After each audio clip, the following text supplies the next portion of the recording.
வாழிய செந்தமிழ், வாழ்க நற்றமிழர், வாழிய பாரத மணித்திருநாடு. இதந்தரு மனையின் நீங்கி இடர்மிகு சிறைப்பட்டாலும், பதம் தரு இரண்டும் மாறி பழி மிகுந்து அழிவுற்றாலும், விதந்தரு கோடி இன்னல் விழைந்தனை அழித்திட்டாலும், சுதந்திர தேவி நினை தொழுதிடல் மறக்கிலேனே என்கிற மகாகவி பாரதியின் வரிகளால் சுதந்திர தேவியை வாழ்த்தி வணங்கி தொடங்குகிறேன். அன்பு வணக்கம் உங்கள் அனைவருக்கும்.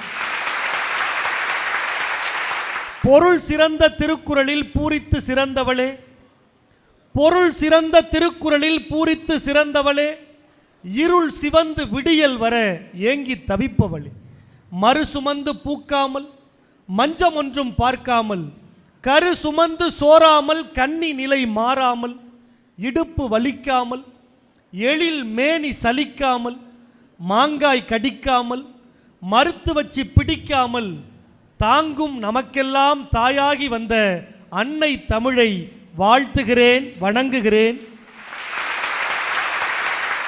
இந்தியா விடுதலை அடைந்து 80 ஆண்டுகளை நோக்கி வீறு நடை போடுகிற இந்த நேரத்தில் ஒவ்வொரு 25, 50, 75, 100க்கு ஒரு பேர் வைக்கிற மாதிரி 80க்கு நம்முடைய தமிழர்கள் அழகான பேர் வச்சிருக்காங்க.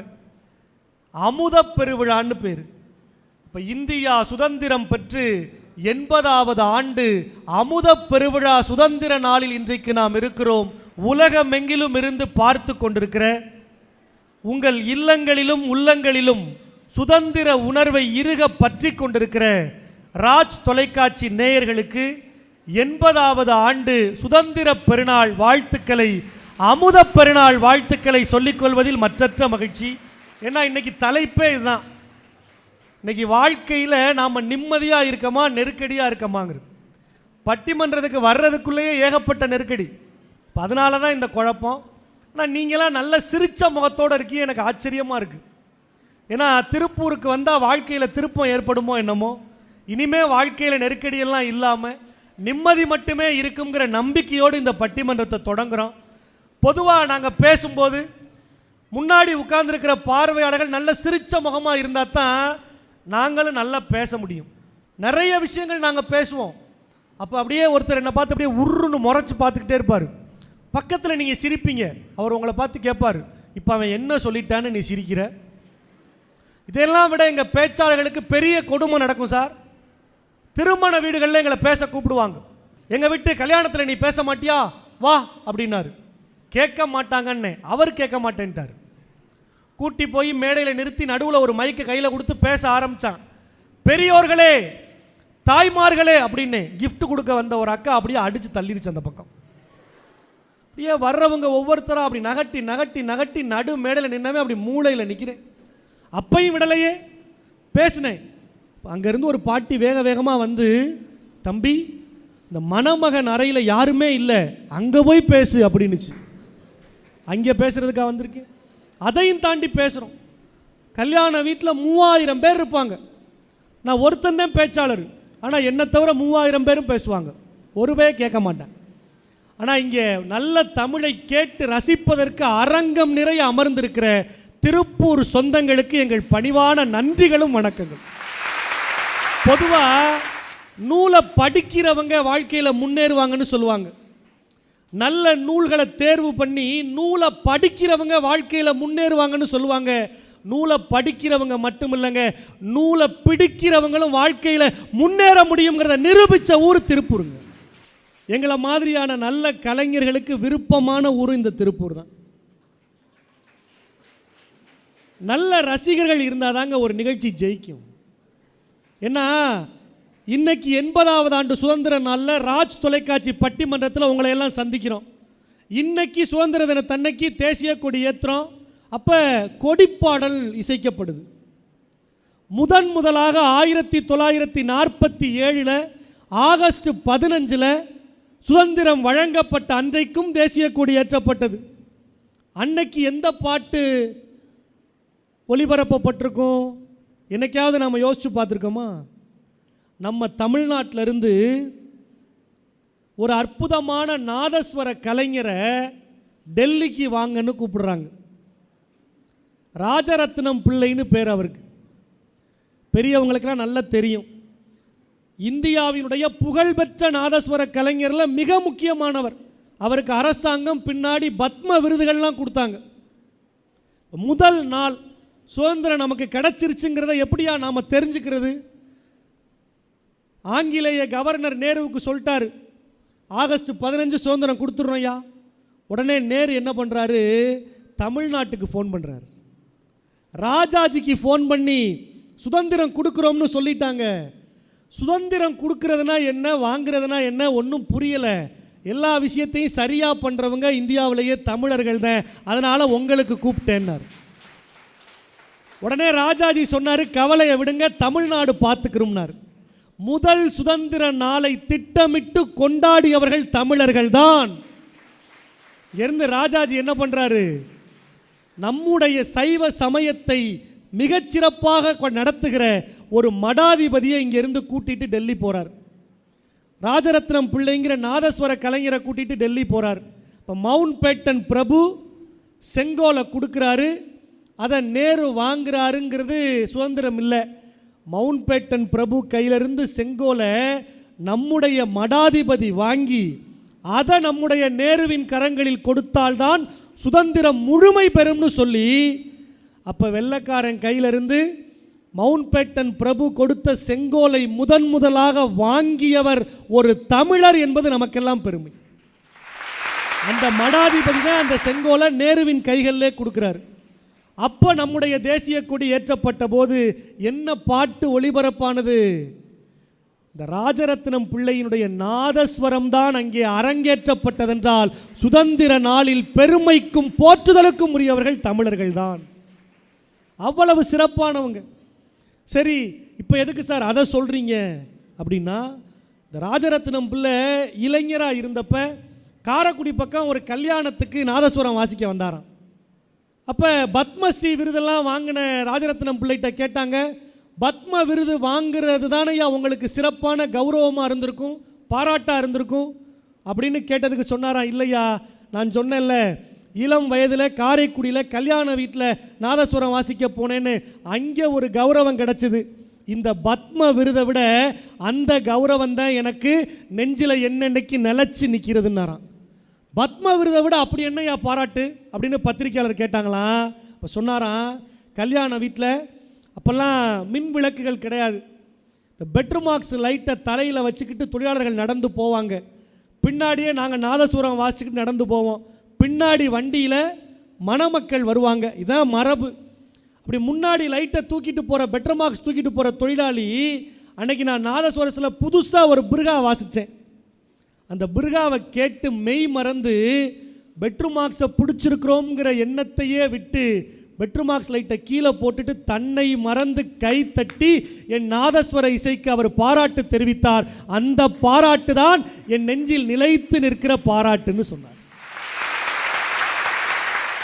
அப்போ பத்ம விருதுகளை விட ஒரு கலைஞனுக்கு எதுங்க மிகச்சிறந்த பாராட்டு? நல்ல ரசிகர்கள் கொடுக்கிற கைத்தட்டு தான் மிகச்சிறந்த பாராட்டுனா, இந்த பட்டிமன்றத்தின் வெற்றியே உங்கள் கைகளில் தாங்க இருக்குது. நம்ம ராத்திரி நேரத்தில் தூங்காமல் சிரமப்படும் போது நம்மளை தூங்க விடாமல் ஒன்று சிரமப்படுத்தும். இப்போ கூட விரைவில் அரசியலுக்கு வர இருக்கிற ஒரு நடிகர் நடித்த படத்தில் கூட அந்த வசனம் வரும், பட்டு நடித்தா அது என்னதுங்க, கொசு. இந்த கொசு பார்த்துருக்கீங்களா? ராத்திரி நம்மளை தூங்க விடாமல் அப்படியே காதுகிட்டே வந்து ஏதோ ஒன்று பண்ணிக்கிட்டே இருக்கும். அந்த கொசுவை நாம் விரட்டணும்னா என்ன பண்ணுவோம்? அதோட ஆயிலை முடிச்சிடுவோம். அதோட ஆயிலை அது முடிச்சுக்கும் போது, ஒரு சாதாரண கொசு ஆயிலை முடிச்சுக்கும் போது கவனித்து பாருங்க, கைத்தட்டு வாங்கிட்டு தாங்க முடிச்சுக்குது. அப்போ நல்ல கலைஞர்கள் வாழுகிற பொழுதில் உங்களுக்கு நல்ல அறிவுகளை கொண்டு வந்து கொடுக்குறாங்கன்னா, நல்ல கைதட்டு கொடுத்து அவங்கள பாராட்டினீங்கன்னா இன்னும் சிறப்பான செய்திகளை உங்களுக்கு அவங்க பேசுவாங்க. அப்போ தொலை தூரத்திலிருந்து பயணப்பட்டு வந்திருக்கிற இந்த 6 பேச்சாளர்களுக்கும் ஒரு அரங்கு நிறைந்த கைதட்டு கொடுத்து அவங்கள வரவேற்கணும்.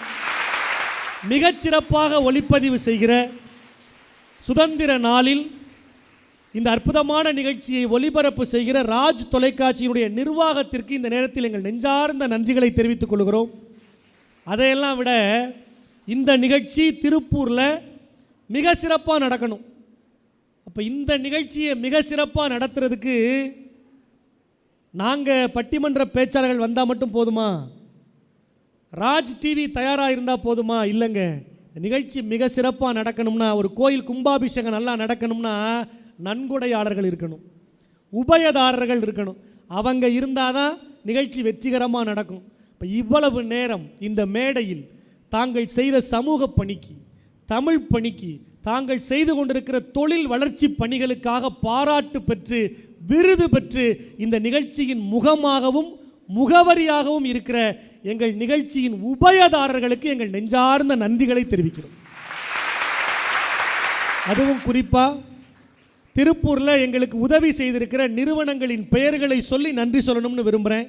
முதலில் Rishabhadevi chits funds private limited Tiruppur ஈரோடை சார்ந்த நிறுவனத்திற்கும், ரோட்டரி கிளப் ஆஃப் திருப்பூர் ஆனந்தம் அமைப்புக்கும், திருப்பூரில் இருக்கிற எல்ஜி மெடிக்கல் சென்டர் மருத்துவமனைக்கும், நம்பிக்கையான தங்க நகைகளை மக்களுக்கு வழங்குகிற சக்தி ஜுவல்லர்ஸுக்கும், அற்புதமான மருத்துவ சேவையை தொடர்ந்து வழங்குகிற எங்கள் டாக்டர் சுந்தரன் அவர்களுடைய சுகன் சுகா மெடிக்கல் சென்டர் மருத்துவமனைக்கும், நல்ல மருத்துவ ஆலோசனைகளை பரிசோதனைகளை செய்து வருகிற பாரத் மைக்ரோ லேப்ஸ் நிறுவனத்திற்கும், நீங்கள்லாம் கைகளில் வச்சிருக்கிற அந்த அழகான டிராஃபியை ஒவ்வொரு நிகழ்வுக்கும் வடிவமைத்து கொடுக்கிற திருப்பூர் டிராஃபிஸ் நிர்வாகத்திற்கும், திருப்பூரினுடைய chest and multi speciality hospital TCH hospital நிர்வாகத்திற்கும், பாலிக்ளவுட் ஸ்பைடர் என்கிற நிறுவனத்திற்கும், மிகச்சிறப்பாக இந்த கல்லூரியை வழங்கி மாணவிகளை அமர வைத்து அற்புதமான இந்த தமிழ் பணிக்கு தங்களால் இயன்ற உதவிகளை செய்திருக்கிற saint Joseph's college for women கல்லூரி நிர்வாகத்தை சார்ந்த அருட்சகோதரிகள், பேராசிரியர் பெருமக்கள் அத்தனை பேருக்கும் எங்கள் நெஞ்சார்ந்த நன்றிகள். இப்போ இவ்வளவு பேர் இந்த நிகழ்ச்சியில் இணைஞ்சிருக்கிறாங்க. நாங்கள் இவ்வளவு தூரம் பயணப்பட்டு இந்த நிகழ்ச்சிக்கு வந்திருக்கோம்னா, இந்த நிகழ்ச்சி சிறப்பாக நடக்கிறதுக்காக 2 மாதமாக இரவு பகல் பாராமல் உழைச்சி, எந்த நேரம் ஃபோன் பண்ணாலும் எடுத்து எல்லாருக்கும் நல்ல விஷயங்களை, சரியான விஷயங்களை முறையாக செஞ்சு தரமாக நிகழ்ச்சி நடத்துகிற ஒரு ஒருங்கிணைப்பாளர் இருந்தால் தான் இந்த மாதிரியான நல்ல நிகழ்ச்சிகளை நாம் தொடர்ந்து பார்க்க முடியும். தொடர்ந்து திருப்பூரில் தரமான நிகழ்ச்சிகளை ஒருங்கிணைக்கிற ஒருங்கிணைப்பாளர், அதையெல்லாம் தாண்டி சமூக சேவகர், மனிதருள் மாணிக்கம். வயசு ஒவ்வொரு வருஷமும் அவருக்கு குறைஞ்சிக்கிட்டே இருக்குது.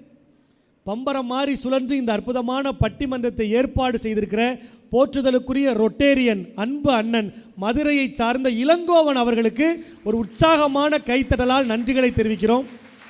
ஏன்னா அவர் இல்லைன்னா இன்னைக்கு இந்த நிகழ்ச்சி இல்லை. எப்போதுமே மதிப்பிற்குரியவர்களை நாம் மதிப்பு செய்யணும், பாராட்டுக்குரியவர்களை பாராட்டணும்.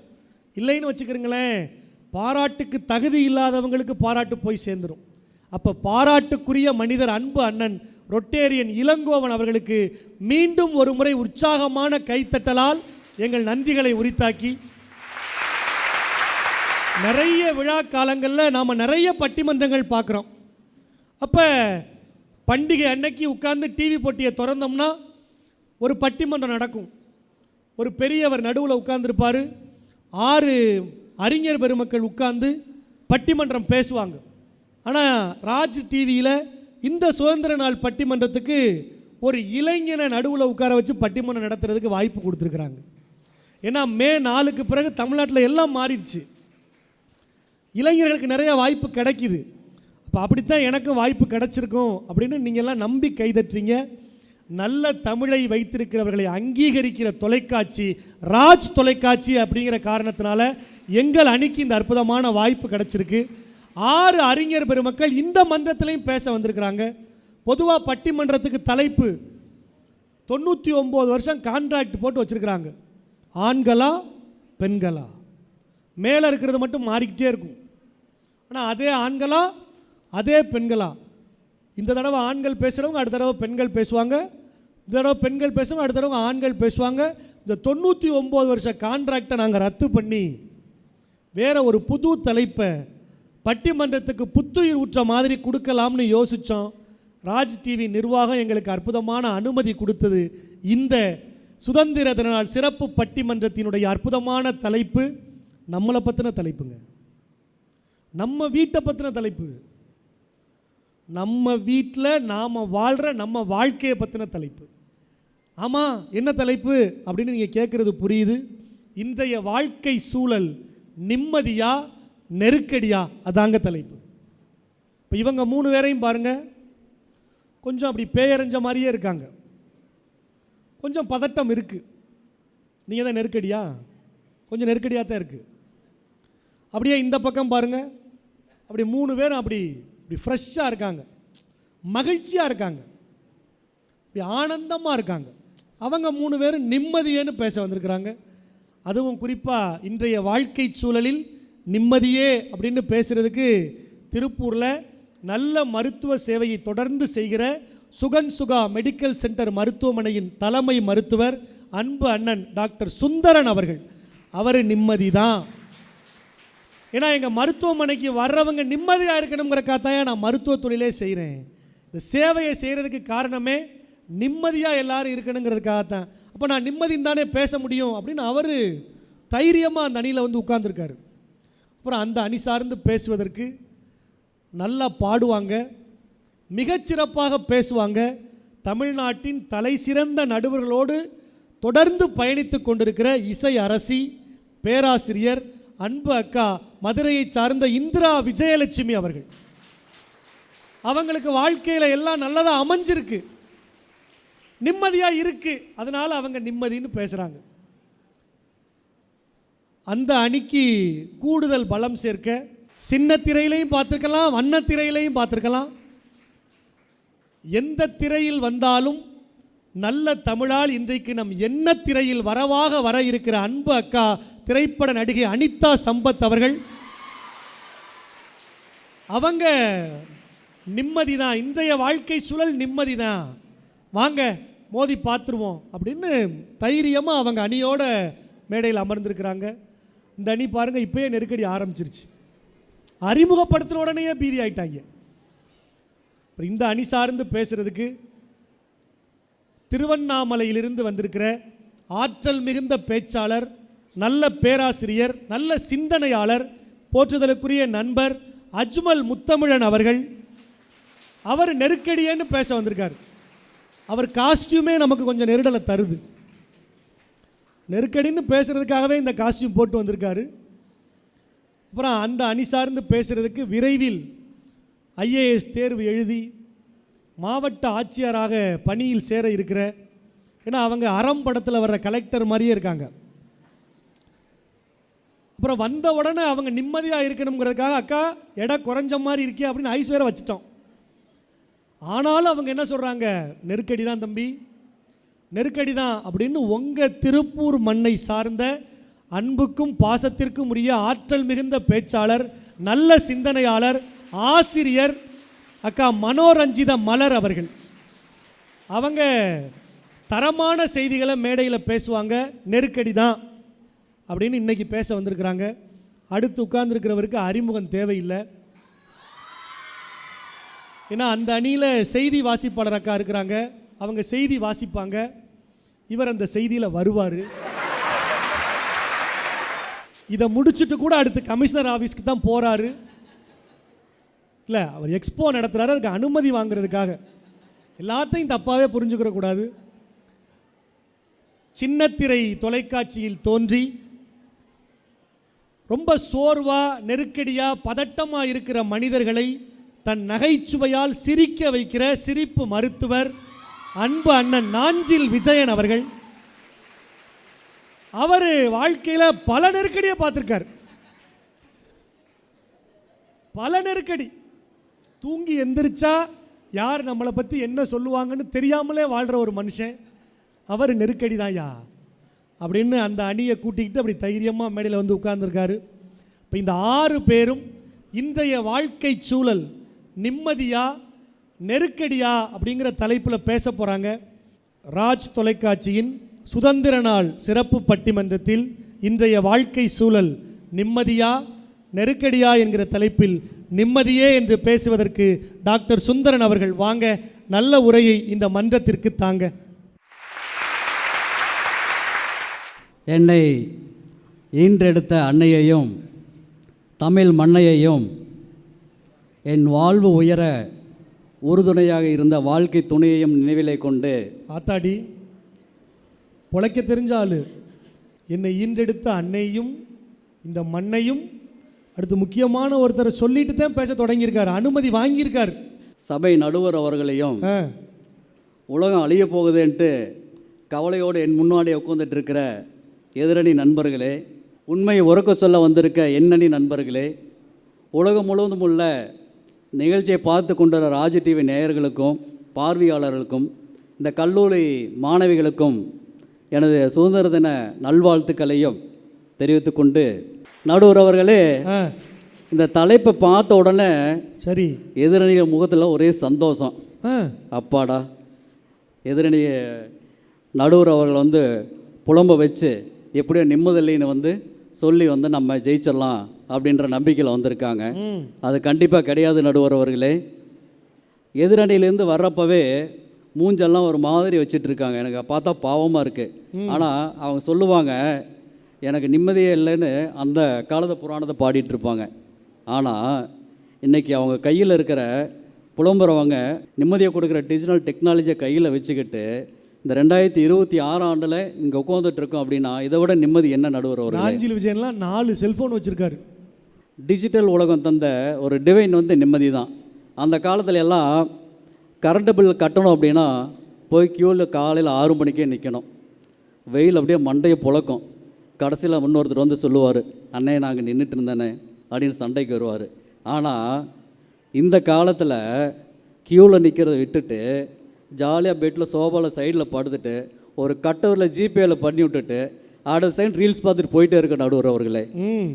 இந்த சூழலில் க்யூவில் நிற்கிற காலம் போய் கியூஆர் காலம் வந்துருச்சு. ஆஹா, எப்படிங்க நிம்மதி இல்லைன்னு சொல்ல முடியும்?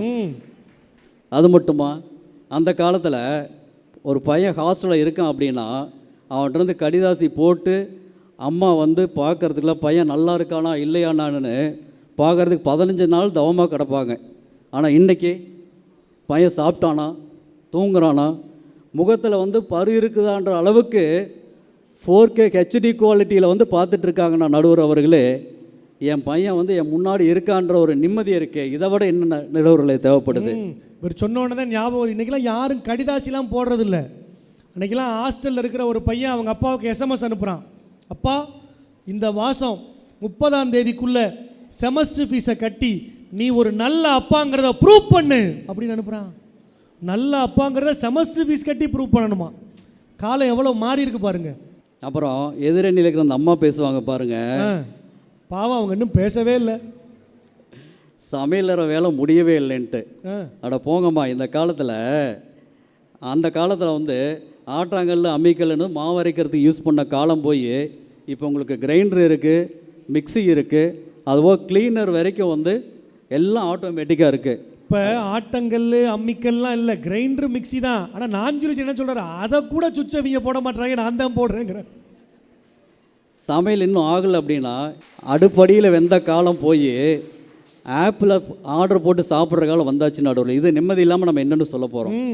ஒவ்வொரு பூக்களுமே சொல்கிறதே வாழ்வென்றால் போராடும் போர்க்களமே. இந்த பாடலில் அவர் தைரியமாக இருக்காரோ இல்லையோ, அவர் பாட ஆரம்பிச்சோன்னா நான் தைரியப்படுத்திக்கிட்டேன், நீங்களும் தைரியப்படுத்திக்கிறீங்க. ஏன்னா இந்த பட்டிமன்றத்தில் இன்னும் சிறப்பான சில விஷயங்கள் நடக்கும். இல்லை, இந்த பாடலில் எவ்வளோ அழகாக நம்மளோட வாழ்க்கையை சொல்லியிருக்காங்க பாருங்கள். ஆனால் வாழ்க்கைன்றது அந்த காலத்தில் இப்போ வரைக்கும் போராட்டமாக இருந்தாலுமே அந்த போராட்டம் மட்டும் இல்லாமல் நிம்மதியை கண்டிப்பாக இருக்க. ஒரு போருக்கே போனாலும் அந்த வென்றதுக்கு அப்புறம் தான் நம்ம கண்டிப்பாக அந்த இனிப்பான செய்தி நிம்மதின்றதே நமக்கு இருக்குது நடுவர் அவர்களே. அப்புறம் அந்த காலத்துல எல்லாம் ஊருக்கு போகணுன்னா 4 பேர்கிட்ட அண்ணே திண்டுக்கல் எப்படின்னா போகிறதுன்னு 4 பேர்த்துட்டு கேட்போம். ஆனால் அவங்களும் 4 பேர் வழியை சொல்லுவாங்க. கடைசியில் நம்ம போய் நிற்கிறது தப்பான ஒரு இடத்துல தான் நிற்போம். ஆனால் இன்றைய காலகட்டத்தில் பாருங்கள், கூகுள் மேப்பை போட்டோம்னா 100 மீட்டர் சென்று இடது பக்கம் திரும்புவோம் அப்படின்ட்டு நம்ம பொண்டாட்டியோட தெளிவாக வழி சொல்லுது. அப்படின்னா ஏன் அவர் பொண்டாட்டின்னு சொல்கிறாருன்னா, மேப்பில் யார் பேசுறது? ஒரு பொண்ணு தானங்க மேப்பில் பேசுது. அப்போ அவர் வீட்டம்மா பேசுகிறத விட அது அவருக்கு இனிமையாக இருக்கான். இது அவங்க வீட்டம்மா நோட் பண்ணி வைத்துக்கொள்ள வேண்டும் என்று இந்த பட்டிமன்றம் கேட்டுக்கொள்கிறது. தெரியாத ஊருக்கே போனாலும் இந்த பயமே இல்லாத இந்த சூழல் தான் வந்து நமக்கு நிம்மதியை கொடுக்குன்னு சொல்கிறேன் நடுவர் அவர்களே. இந்த கிளாஸில் நல்லா படிக்கிற பசங்க இருப்பாங்கல்ல, டீச்சர் அவங்களுக்கு எழுதி கொடுத்து அப்படி அசம்பிளியில் போய் அவனை பேச சொல்லுவாங்க. டீச்சர்கிட்ட ப்ராக்டிஸ் பண்ணி அவன் பழகியிருப்பான். அப்போ பேசும்போது முதல்ல சொல்லுவான் எல்லோருக்கும் வணக்கம், டீச்சரை பார்ப்பான் டீச்சர். அப்போ தான் அடுத்த பாயிண்ட் வரும். நம்முடைய பள்ளியினுடைய விழாவில் வந்திருக்கிற எல்லோருக்கும் வணக்கம் அப்படின்னு டீச்சர் பார்ப்பான் டீச்சர். ஒன்று அடுத்த பாயிண்ட். அது மாதிரி அவ்வளோ ஒபீடியண்ட்டான ஸ்டூடெண்ட்டுங்க அவர். நல்ல ஒரு உற்சாகமான கைத்தட்டு கொடுங்க. அப்புறம் அந்த காலத்தில் தலையில் அடிபட்டுட்டாவே இறந்துருவாங்கன்ற ஒரு நம்பிக்கை இருந்துச்சு. ஆனால் இந்த காலத்தை எடுத்துக்கோங்க, தலையில் அடிபட்டு மூளையே சிதறினா கூட நம்ம மருத்துவமனை கொண்டு வந்து உயர்தர சிகிச்சையை கொடுத்து பேஷண்ட்டை காப்பாற்றக்குள்ளார அந்த குடும்பத்தில் இருக்கிற அந்த முக சந்தோஷத்தையும் டாக்டர் பட சந்தோஷத்தையும் இதை விட வந்து நிம்மதி என்ன இல்லைன்னு சொல்லிட முடியும் நடுவர் அவர்களே. அப்புறம் எதிரணிக்காரங்க சொல்லுவாங்க, அவங்க 3 பேரும் எதிரில் உட்கார்ந்ததுனால எதிரணிக்காரவங்க. இப்போல்லாம் மன அழுத்தம் ரொம்ப அதிகமாகி போச்சு. செல்ஃபோன் மனுஷனே விழுகிருச்சு, பணம் வந்து நிம்மதியே போயிருச்சு அப்படின்லாம் சொல்லுவாங்க. இதெல்லாம் இவங்க சொல்லுவாங்க. ஆமாம், ஆனால் அதில் பாதி உண்மை இருக்குது. சரி, கத்தி வந்து காய்கறி வெட்டுறதுக்கு உதவும், மனுஷனை வந்து காயப்படுறதுக்கு உதவும். சபாஸ். இது வந்து கத்தியோட தப்பா அந்த கையோட தப்பா? அதை போல் இப்போ இருக்கிற டெக்னாலஜி வந்து நம்ம யூஸ் பண்ணுற விதம் தான் வந்து முக்கியம் நடுவர் அவர்களே. அதுதான் ஒரு நிம்மதியை நமக்கு கொடுக்கும். அதோ அந்த பறவை போலே வாழ வேண்டும், இதோ இந்த அலைகள் போலே ஆட வேண்டும் அப்படின்னு இல்லாமல் இந்த காலத்துல எல்லாம் என்ன பண்ணுறோம் அப்படின்னா ஒரு கம்பேரிசன் பண்ணுறோம் எல்லாத்தையும். அந்த இருக்கிற மிகப்பெரிய நோயே வந்து கம்பேரிசன் சிண்ட்ரோம் தான். ஐயோ பக்கத்து வீட்டுக்காரன் பெரிய கார் வாங்கிட்டான், ஃப்ரெண்டு வந்து பெரிய லட்சக்கணக்கில் சம்பளம் வாங்குகிறான். அது மாதிரி மற்றவங்களோட கம்பேர் பண்ணி தான் நம்மளோட நிம்மதியை இழந்திருக்குமே தவிர வாழ்க்கை வந்து மாறலை செல்லலை, நம்ம தான் கொடுத்துட்டு நின்றுட்டுருக்கோம். அது மட்டும் இல்லை, இந்த காலத்தில் வாழ்க்கை வந்து ஒரே ஒரு கேள்வி நடுவர் அவர்களே, வாழ்க்கை வந்து மன அழுத்தத்தை தந்ததா, நம் மனம்தான் வாழ்க்கையை மன அழுத்தமாக மாற்றுதா? அந்த காலத்துல எல்லாம் மழை பெய்யணுன்னா வானத்தை பார்த்துட்ருப்போம், ஆனால் இப்போ வந்து வானிலை அறிக்கையை பார்த்துட்ருக்கோம். ஒரு ஹாஸ்பிட்டல் போகணுன்னா கூட வந்து 2 நாள் ஆகும், இப்போ 2 நிமிஷத்தில் வந்து ஊர்தி வந்து நிற்குது.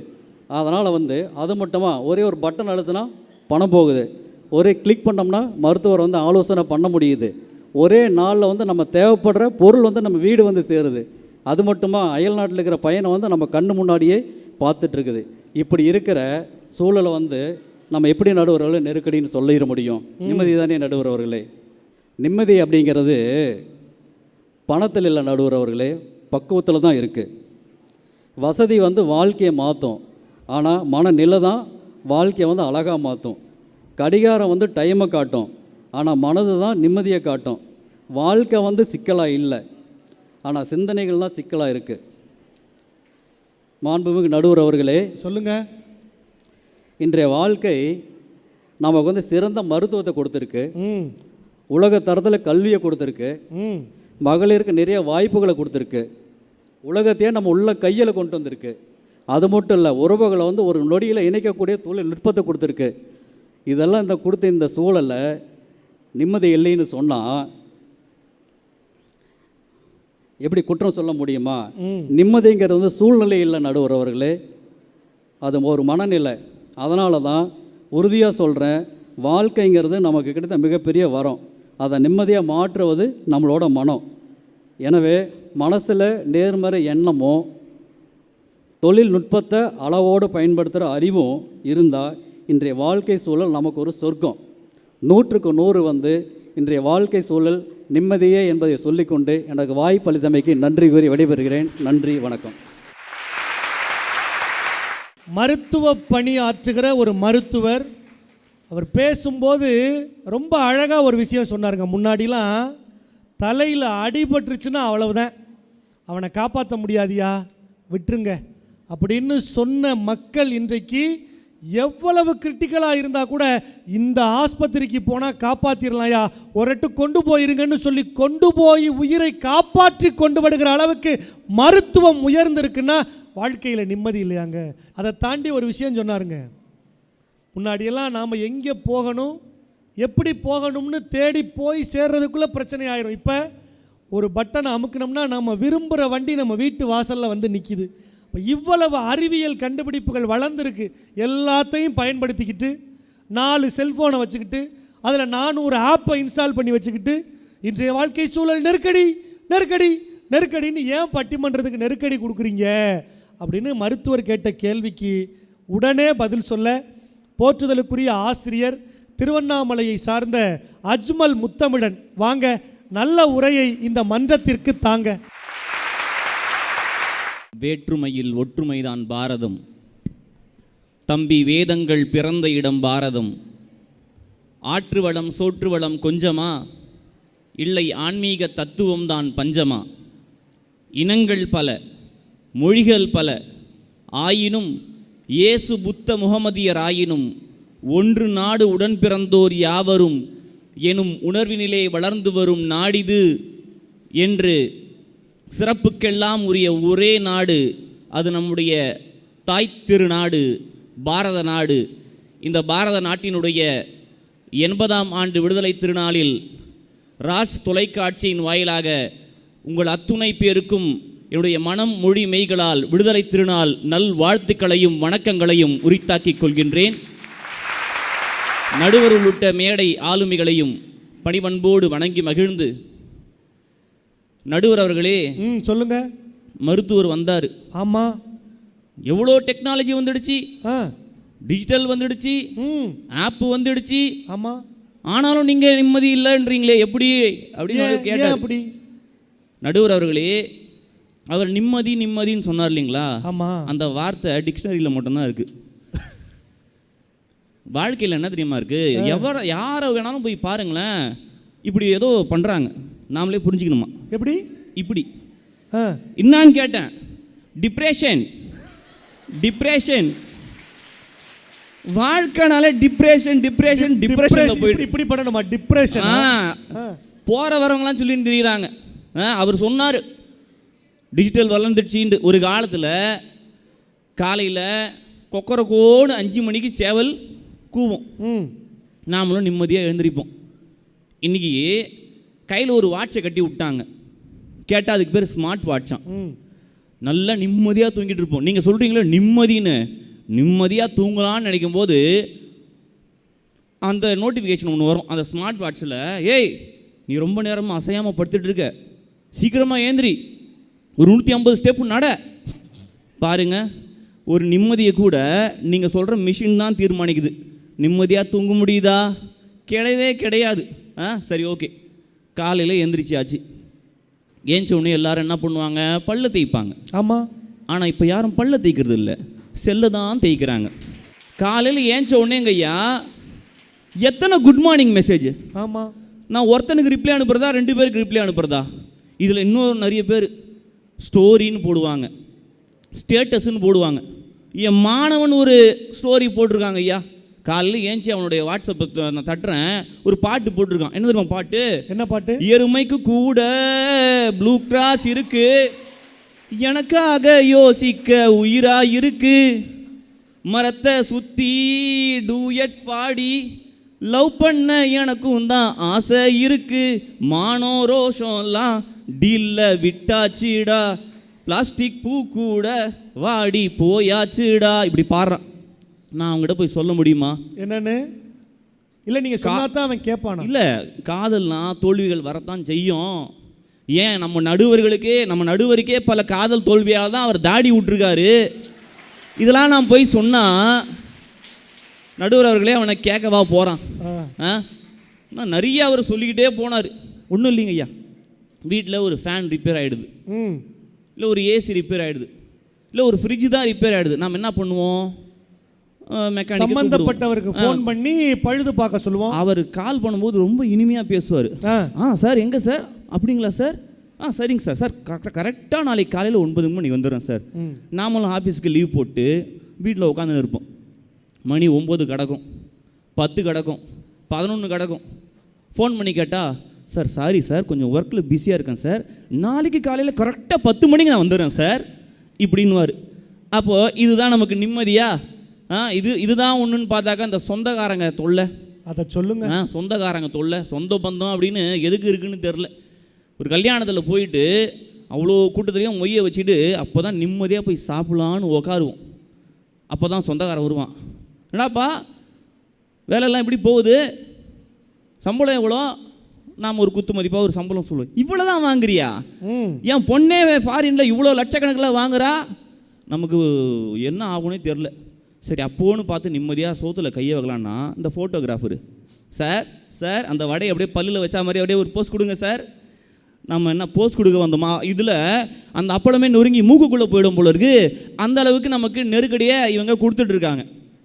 அப்புறம் அவர் சொன்னார் டிஜிட்டல் என்னென்னமோ சொன்னார்ல, இப்போ எல்லாத்துக்கும் பல வசதி வாய்ப்புகள் வந்துடுச்சு.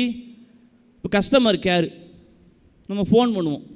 ஃபோன் பண்ணால் தமிழுக்கு என் 1 அழுத்தவும், ஃபார் இங்கிலீஷ் ப்ரெஸ் 2, ஹிந்தி கேலியே 3 दबाइए. சரி நாமளும் ஏதாவது ஒன்று அடுத்து அப்படியே சொல்கிறீங்களேயா? அப்புறம் ரீசார்ஜ் விவரங்களுக்கு 2 அழுத்தவும். நம்ம ஒரு பிரச்சனையாக அந்த அதிகாரிகிட்ட பேசலான்னு படுவோம். ரீசார்ஜ் விவரங்களுக்கு 2 அழுத்தவும், புகார் அளிக்க 3 அழுத்தவும் எல்லாம் சொல்லிட்டு கடைசியாக எங்கள் வாடிக்கையாளர் சேவை மைய அதிகாரியை தொடர்பு கொள்ள என் 9 அழுத்தவும். நம்ம 9 அழுத்துவோம். அழுத்துனா ஒரு டயாமையான்னு ஒரு மியூசிக் போவோம். நாம் இருக்கிற கடுப்பில் அந்த மியூசிக்கை கேட்டுட்டு கடைசியாக அந்த வாய்ஸ் சொல்லும், எங்கள் வாடிக்கை சேவை மைய அதிகாரி தற்போது பிஸியாக இருப்பதால் நீங்கள் லைனிலேயே காத்திருக்கும்னு சொல்லுவான் பாருங்க. எங்கே போய் இதை நம்ம சொல்கிறது? ஒன்றும் சொல்ல முடியல. அந்த அளவுக்கு இன்றைக்கி பார்த்தீங்கன்னாக்கா பிரச்சனை பிரச்சனை பிரச்சனைன்னு பிரச்சனை நிறைந்த ஒரு வாழ்க்கையில் நிம்மதின்னு அவர் எப்படி சொல்லலாம்? அவர் மருத்துவர் தானே, அதில் என்னங்க சந்தேகம்? இல்லை, அவர் ஒரு காலத்தில் நோய் நொடி இல்லாமல் நம்ம நல்லா வாழ்ந்தோங்க ஐயா, சரிங்களா? அப்போல்லாம் சின்ன வயசில் நம்ம போயிட்டு என்ன பண்ணுவோம், மிட்டாய் கடையில் போயிட்டு கலர் கலராக மிட்டாய் வாங்குவோம், நல்லா ருசியாக இருக்கும். ஆமாம். இன்றைக்கி மருத்துவர்கள்கிட்ட போனால் அவங்களும் கலர் கலராக மிட்டாய் கொடுக்குறாங்க. கேட்டாக்கா இந்த கலர் பிபிக்கு வச்சுக்கோ, இந்த கலர் சுகருக்கு வச்சுக்கோ, இந்த கலர் கொலஸ்ட்ராலுக்கு வச்சுக்கோ. இந்த மிட்டாய்களை சாப்பிட்டு சாப்பிட்டு சாப்பிட்டு நமக்கு என்ன ஆகும்னு தெரியல, சரிங்களா? அதுவும் இவங்க ஒரு ப்ரிஸ்கிரிப்ஷன் எழுதி கொடுப்பாங்க பாருங்கள். அதை எடுத்துகிட்டு போயிட்டு மெடிக்கல் ஷாப்பில் கொடுத்தா அவங்க கொடுக்குற பில் இருக்குது. நம்ம வாழ்க்கையை நடத்துகிறதா இல்லை மருந்து சாப்பிடாமலே எப்படி போய் சேரதான்னு தெரியாது. அந்த அளவுக்கு நமக்கு நெருக்கடி நிறைஞ்சிருக்கும். ஒன்றும் இல்லை, மருத்துவர் வந்து தெரியாதனமாக பேனா புதுசாக வாங்கி கிறுக்கிட்டார். அதை நர்ஸ் என்ன பண்ணுறாங்க, மெடிக்கல் ஷாப்புக்கு பாஸ் பண்ணி அவங்க ஒரு 300 ரூபாய்க்கு பில் போடுறாங்க. எங்கே என் ப்ரெஸ்கிரிப்ஷன் ப்ராடா, நான் வெறும் பேப்பர் கிறுக்குன கையெழுத்துக்கு இவங்க மாத்திரை கொடுக்குறாங்க அப்படின்ற அளவுக்கு இன்றைக்கி பார்த்தீங்கன்னா எங்கே பார்த்தாலும் வாழ்க்கையில் பிரச்சனை பிரச்சனை பிரச்சனை அப்படின்னு சொல்லிட்டு, சரி எங்கே தாண்டா இருக்குது உங்கள் நிம்மதின்னு சொல்லிட்டு கேட்டால், எங்கே நிம்மதி எங்கே நிம்மதி எங்கே நிம்மதி எங்கே நிம்மதி, அங்கே எனக்கோர் இடம் வேண்டும், அங்கே எனக்கு ஒரு இடம் வேண்டும். அங்கே ஒரு இடம் அப்படின்னு நான் கேட்கும்போது அவர் சொன்னார், ஒன்றும் இல்லை சார், போய் தியானம் செய்யுங்க, ஆஹா மெடிடேஷன் பண்ணுங்க. ஏன்னா எங்களுடைய மண் ஆன்மீக மண், திருவண்ணாமலை மண். எத்தனையோ ஃபாரினர்ஸ்லாம் வராங்க, டிவோட்டிஸாக வராங்க. எதுக்கு வரீங்கன்னு கேட்டால், நோ பீஸ் ஆஃப் மைண்ட். எல்லாரும் சொல்கிற ஒரே வார்த்தை நோ பீஸ் ஆஃப் மைண்ட். சரி சொல்கிறாங்களேன்னு சொல்லிட்டு நாமளும் போய் அமைதியாக உட்காந்து கண்ணை மூடுவோம். அப்போ தான் அட கேஸ் சிலிண்டருக்கு பதிவு பண்ணிட்டோமா, கரண்ட்டு பில்லு கட்டிட்டோமா, ஐயோ நம்ம கடன்காரன் வருவானே, இப்படி இதெல்லாம் தியானத்தில் அதுக்கு பேர் தியானம். இப்படியெல்லாம் இருக்கும்போது நீங்கள் நிம்மதி நிம்மதி நிம்மதி நிம்மதின்னு பேசுனீங்கன்னா நிச்சயமாக நிம்மதி கிடையாது. எனவே இந்த மனித வாழ்க்கை சூழலே நிம்மதி என்ற ஒரு எழுத்தை தொலைத்து கொண்டு நெருக்கடியில் தான் நாம் அனைவரும் வாழ்ந்து கொண்டிருக்கிறோம் என்பதுதான் நிதர்சனமான உண்மை. அதையே நீங்கள் தீர்ப்பாய் கொடுப்பீர்கள் என்ற நம்பிக்கையோடு இடம் தாருகிறேன். வாய்ப்புக்கு நன்றி, வணக்கம். ஏன்னா செல்ஃபோன் வந்துருச்சு, செல்ஃபோனில் இவ்வளவு ஆப் இருக்குது, அது நம்ம வாழ்க்கையை இவ்வளவு தூரம் எளிமையாக்கியிருக்கு அப்படின்னு மருத்துவர் பேசிட்டு போகிறாரு. அடுத்து இங்கே வராரு, செல்ஃபோனில் எனக்கு ஒரு பிரச்சனையா, அதை வாடிக்கையாளர் மைய அதிகாரிகிட்ட பேசுகிறதுக்கு முன்னாடியே எனக்கு நிம்மதியெல்லாம் தொலைஞ்சு போயிடுது. அதுலேயும் அப்படியே பேசினார், தோ தபா கேலி, அப்படி தானே? அப்போ எத்தனை முறை அவர் பேசியிருப்பார் பாருங்க. எங்கள் வாழ்க்கையே நெருக்கடியாக தாங்க இருக்குது, இதில் நிம்மதி எங்கேன்னு தேடுற நிலைமையில் நாங்கள் இருக்கோம்னு பேசின அஜ்மலுக்கு ஒரு அரங்கு நிறைந்த பாராட்டு சொல்லி, உடனே அதற்கு மறுப்பு சொல்ல மதுரையிலிருந்து வந்திருக்கிற எங்கள் போற்றுதலுக்குரிய பேராசிரியர் அன்பு அக்கா இந்திரா விஜயலட்சுமி அவர்கள். வாங்க, நல்ல உரையை இந்த மன்றத்திற்கு தாங்க. பொதிகை மலை உச்சியிலே புறப்பட்ட தமிழே, பூங்கவிதை வானேறி தவழ்ந்து வரும் நிலவே, மதியறியா சிறுமகளும் கவி பாட வந்தேன், மன்றத்தில் துணை நின்று வாழ்த்துவாய் தாயே. ஆஹா, என்ன அருமையான குரல்ங்க.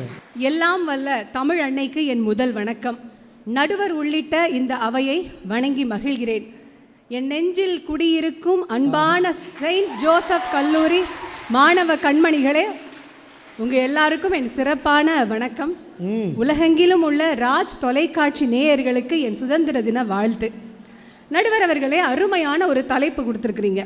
எனக்கு முன்னால் பேசிய சகோதரர் அவருடைய வாழ்க்கையில் இருக்கக்கூடிய நெருக்கடிகளை துன்பங்கள் எல்லாம் பாவம் பேசுறதுக்கு இடம் இல்லாமல் இந்த மேடையில் கொட்டி விட்டு போயிருக்கிறார். குமரி இருக்கார். வாழ்க்கை கஸ்டமர் கேரால ரொம்ப பாதிக்கப்பட்டிருக்கார். ஆமாம், காலையில் எழுந்த உடனே நான் எத்தனை பேருக்கு குட் மார்னிங் சொல்கிறது அப்படின்னு கேட்குறாரு. உங்களை யார் ஃபோனை பார்க்க சொல்கிறது? அந்த ஃபோன் உங்ககிட்ட ஃபோனை என்ன யூஸ் பண்ணு, குட் மார்னிங் அனுப்புன்னு உங்களுக்கு சொல்லுதா? நீங்களாக எடுக்க வேண்டியது, நீங்களாக உங்கள் நேரத்தை வீணடிக்க வேண்டியது. கடைசி கேட்டால் வாழ்க்கை என்பது நெருக்கடி அப்படின்னு புலம்புவது எந்த விதத்தில் நியாயம்? அவ்வளவு நெருக்கடி கொடுக்கிற ஃபோனை இந்த மன்றத்தில் நடுவரிடம் சமர்ப்பிக்குமாறு நிம்மதி அணியின் சார்பாக பணிவோடு கேட்டுக்கொள்கிறோம். அதுவும் சகோதரருடையது ஐபோன் அப்படின்னு உளவுத்துறை தகவல் வேற. அதுவும் 17 Pro Max 1,88,000 ரூபாய்க்கு சமீபத்தில் வாங்கி இருக்கிற அந்த போன் உங்களுக்கு நெருக்கடியை தரும் என்றால் அதை இலவசமாக நானே பெற்றுக்கொள்கிறேன் என்று சொல்லி,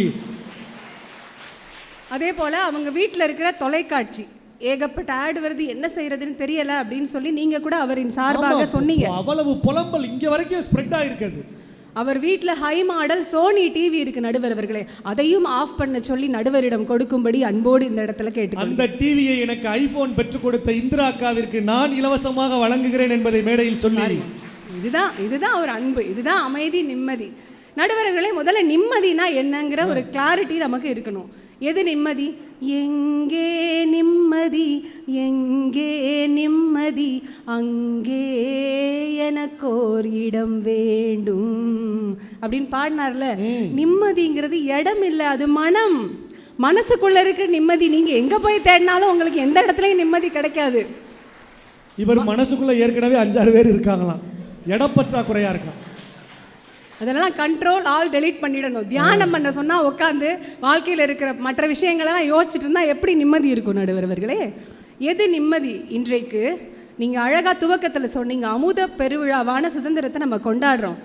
எல்லையில் இருக்கக்கூடிய வீரர்களை யோசிச்சு பாருங்க. நம்ம பாரதத்தை இந்த நிமிஷம் அங்கே அவங்க காப்பாற்றிட்டு இருக்காங்க. நம்மெல்லாம் இங்கே எவ்வளவு நிம்மதியாக இருக்கிறோம். இந்த காலகட்டத்தை போய் நம்ம நெருக்கடின்னு சொல்லலாமா? ஒரு காலத்தில் சுதந்திரத்துக்கு முன்னாடி அந்த நெருக்கடிகள் இருந்தன. இன்றைக்கு நம்ம இவ்வளவு அமைதியாக, இவ்வளவு அருமையான நடுவர் தலைமையில் நடைபெறக்கூடிய ஒரு விழாவை நிம்மதியாக பார்த்து கொண்டிருக்கிற வேளையில் நெருக்கடி நெருக்கடின்னு பேசுறதை நாங்கள் எப்படி ஒத்துக்க முடியும்? அதை நாங்கள் கண்மையாக வண்டிக்கிறோம். கண்மையாக வண்டிக்கிறீங்களா? ஆமா, இதாங்க இன்னைக்கு ட்ரெண்ட். மாற்றி பேசணும். அதனால தான் அவங்கள மாதிரி இளம் நடுவர்கள் இன்னைக்கு இவ்வளவு புகழ் பெற்று இருக்காங்க. நடுவருக்கு ஒரு பெரிய கைத்தட்டல் கொடுங்கப்பா. காசு பணத்தில் இல்லை நடுவர் அவர்களே, நிம்மதி அப்படிங்கிறது நம்ம மனசில் தான் இருக்குது. ஒன்றும் இல்லை, நீங்கள் சொன்னீங்க இந்த தங்கத்தை பற்றிலாம் சொன்னீங்க. அந்த தங்கம், உயர்வான பொருட்கள், காரு, பங்களா, வீடு இதெல்லாம் விட்டுருங்க. ஒரு சாதாரண பூ இருக்குல்ல, அந்த பூ எவ்வளவு மலர்ச்சியோட அழகாக இருக்குது. அதனுடைய ஆயுள் ஒரு நாள் தான். ஆனாலும் அந்த காலையில் மலர்கிற பூ அந்த இரவு வரைக்கும், மாலை வரைக்கும் அந்த நறுமணத்தையும் சுகந்தத்தையும் அது விடுறதே இல்லை. இந்த பூ நமக்கு கற்றுக் கொடுக்குது இல்லையா நிம்மதி அப்படிங்கிறத. அந்த பூவை போல மனம் இருந்தால் நம்ம எப்பவும் நிம்மதியாக இருக்கோம். இங்கே பாருங்க, எங்கள் மாணவர்கள்லாம் எவ்வளோ அழகாக மலர்ந்த முகத்தோட. ஒரு நல்ல இசை என்பது நிம்மதி.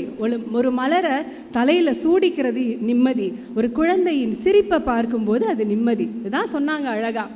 மன்னவன் பேரை சொல்லி மல்லிகை சூடிக்கொண்டேன், மன்மதன் பாடல் ஒன்றை நெஞ்சுக்குள் பாடிக்கொண்டேன், சொல்லத்தான் எண்ணியும் இல்லையே பாஷைகள், என்னவோ ஆசைகள் எண்ணத்தின் ஓசைகள்.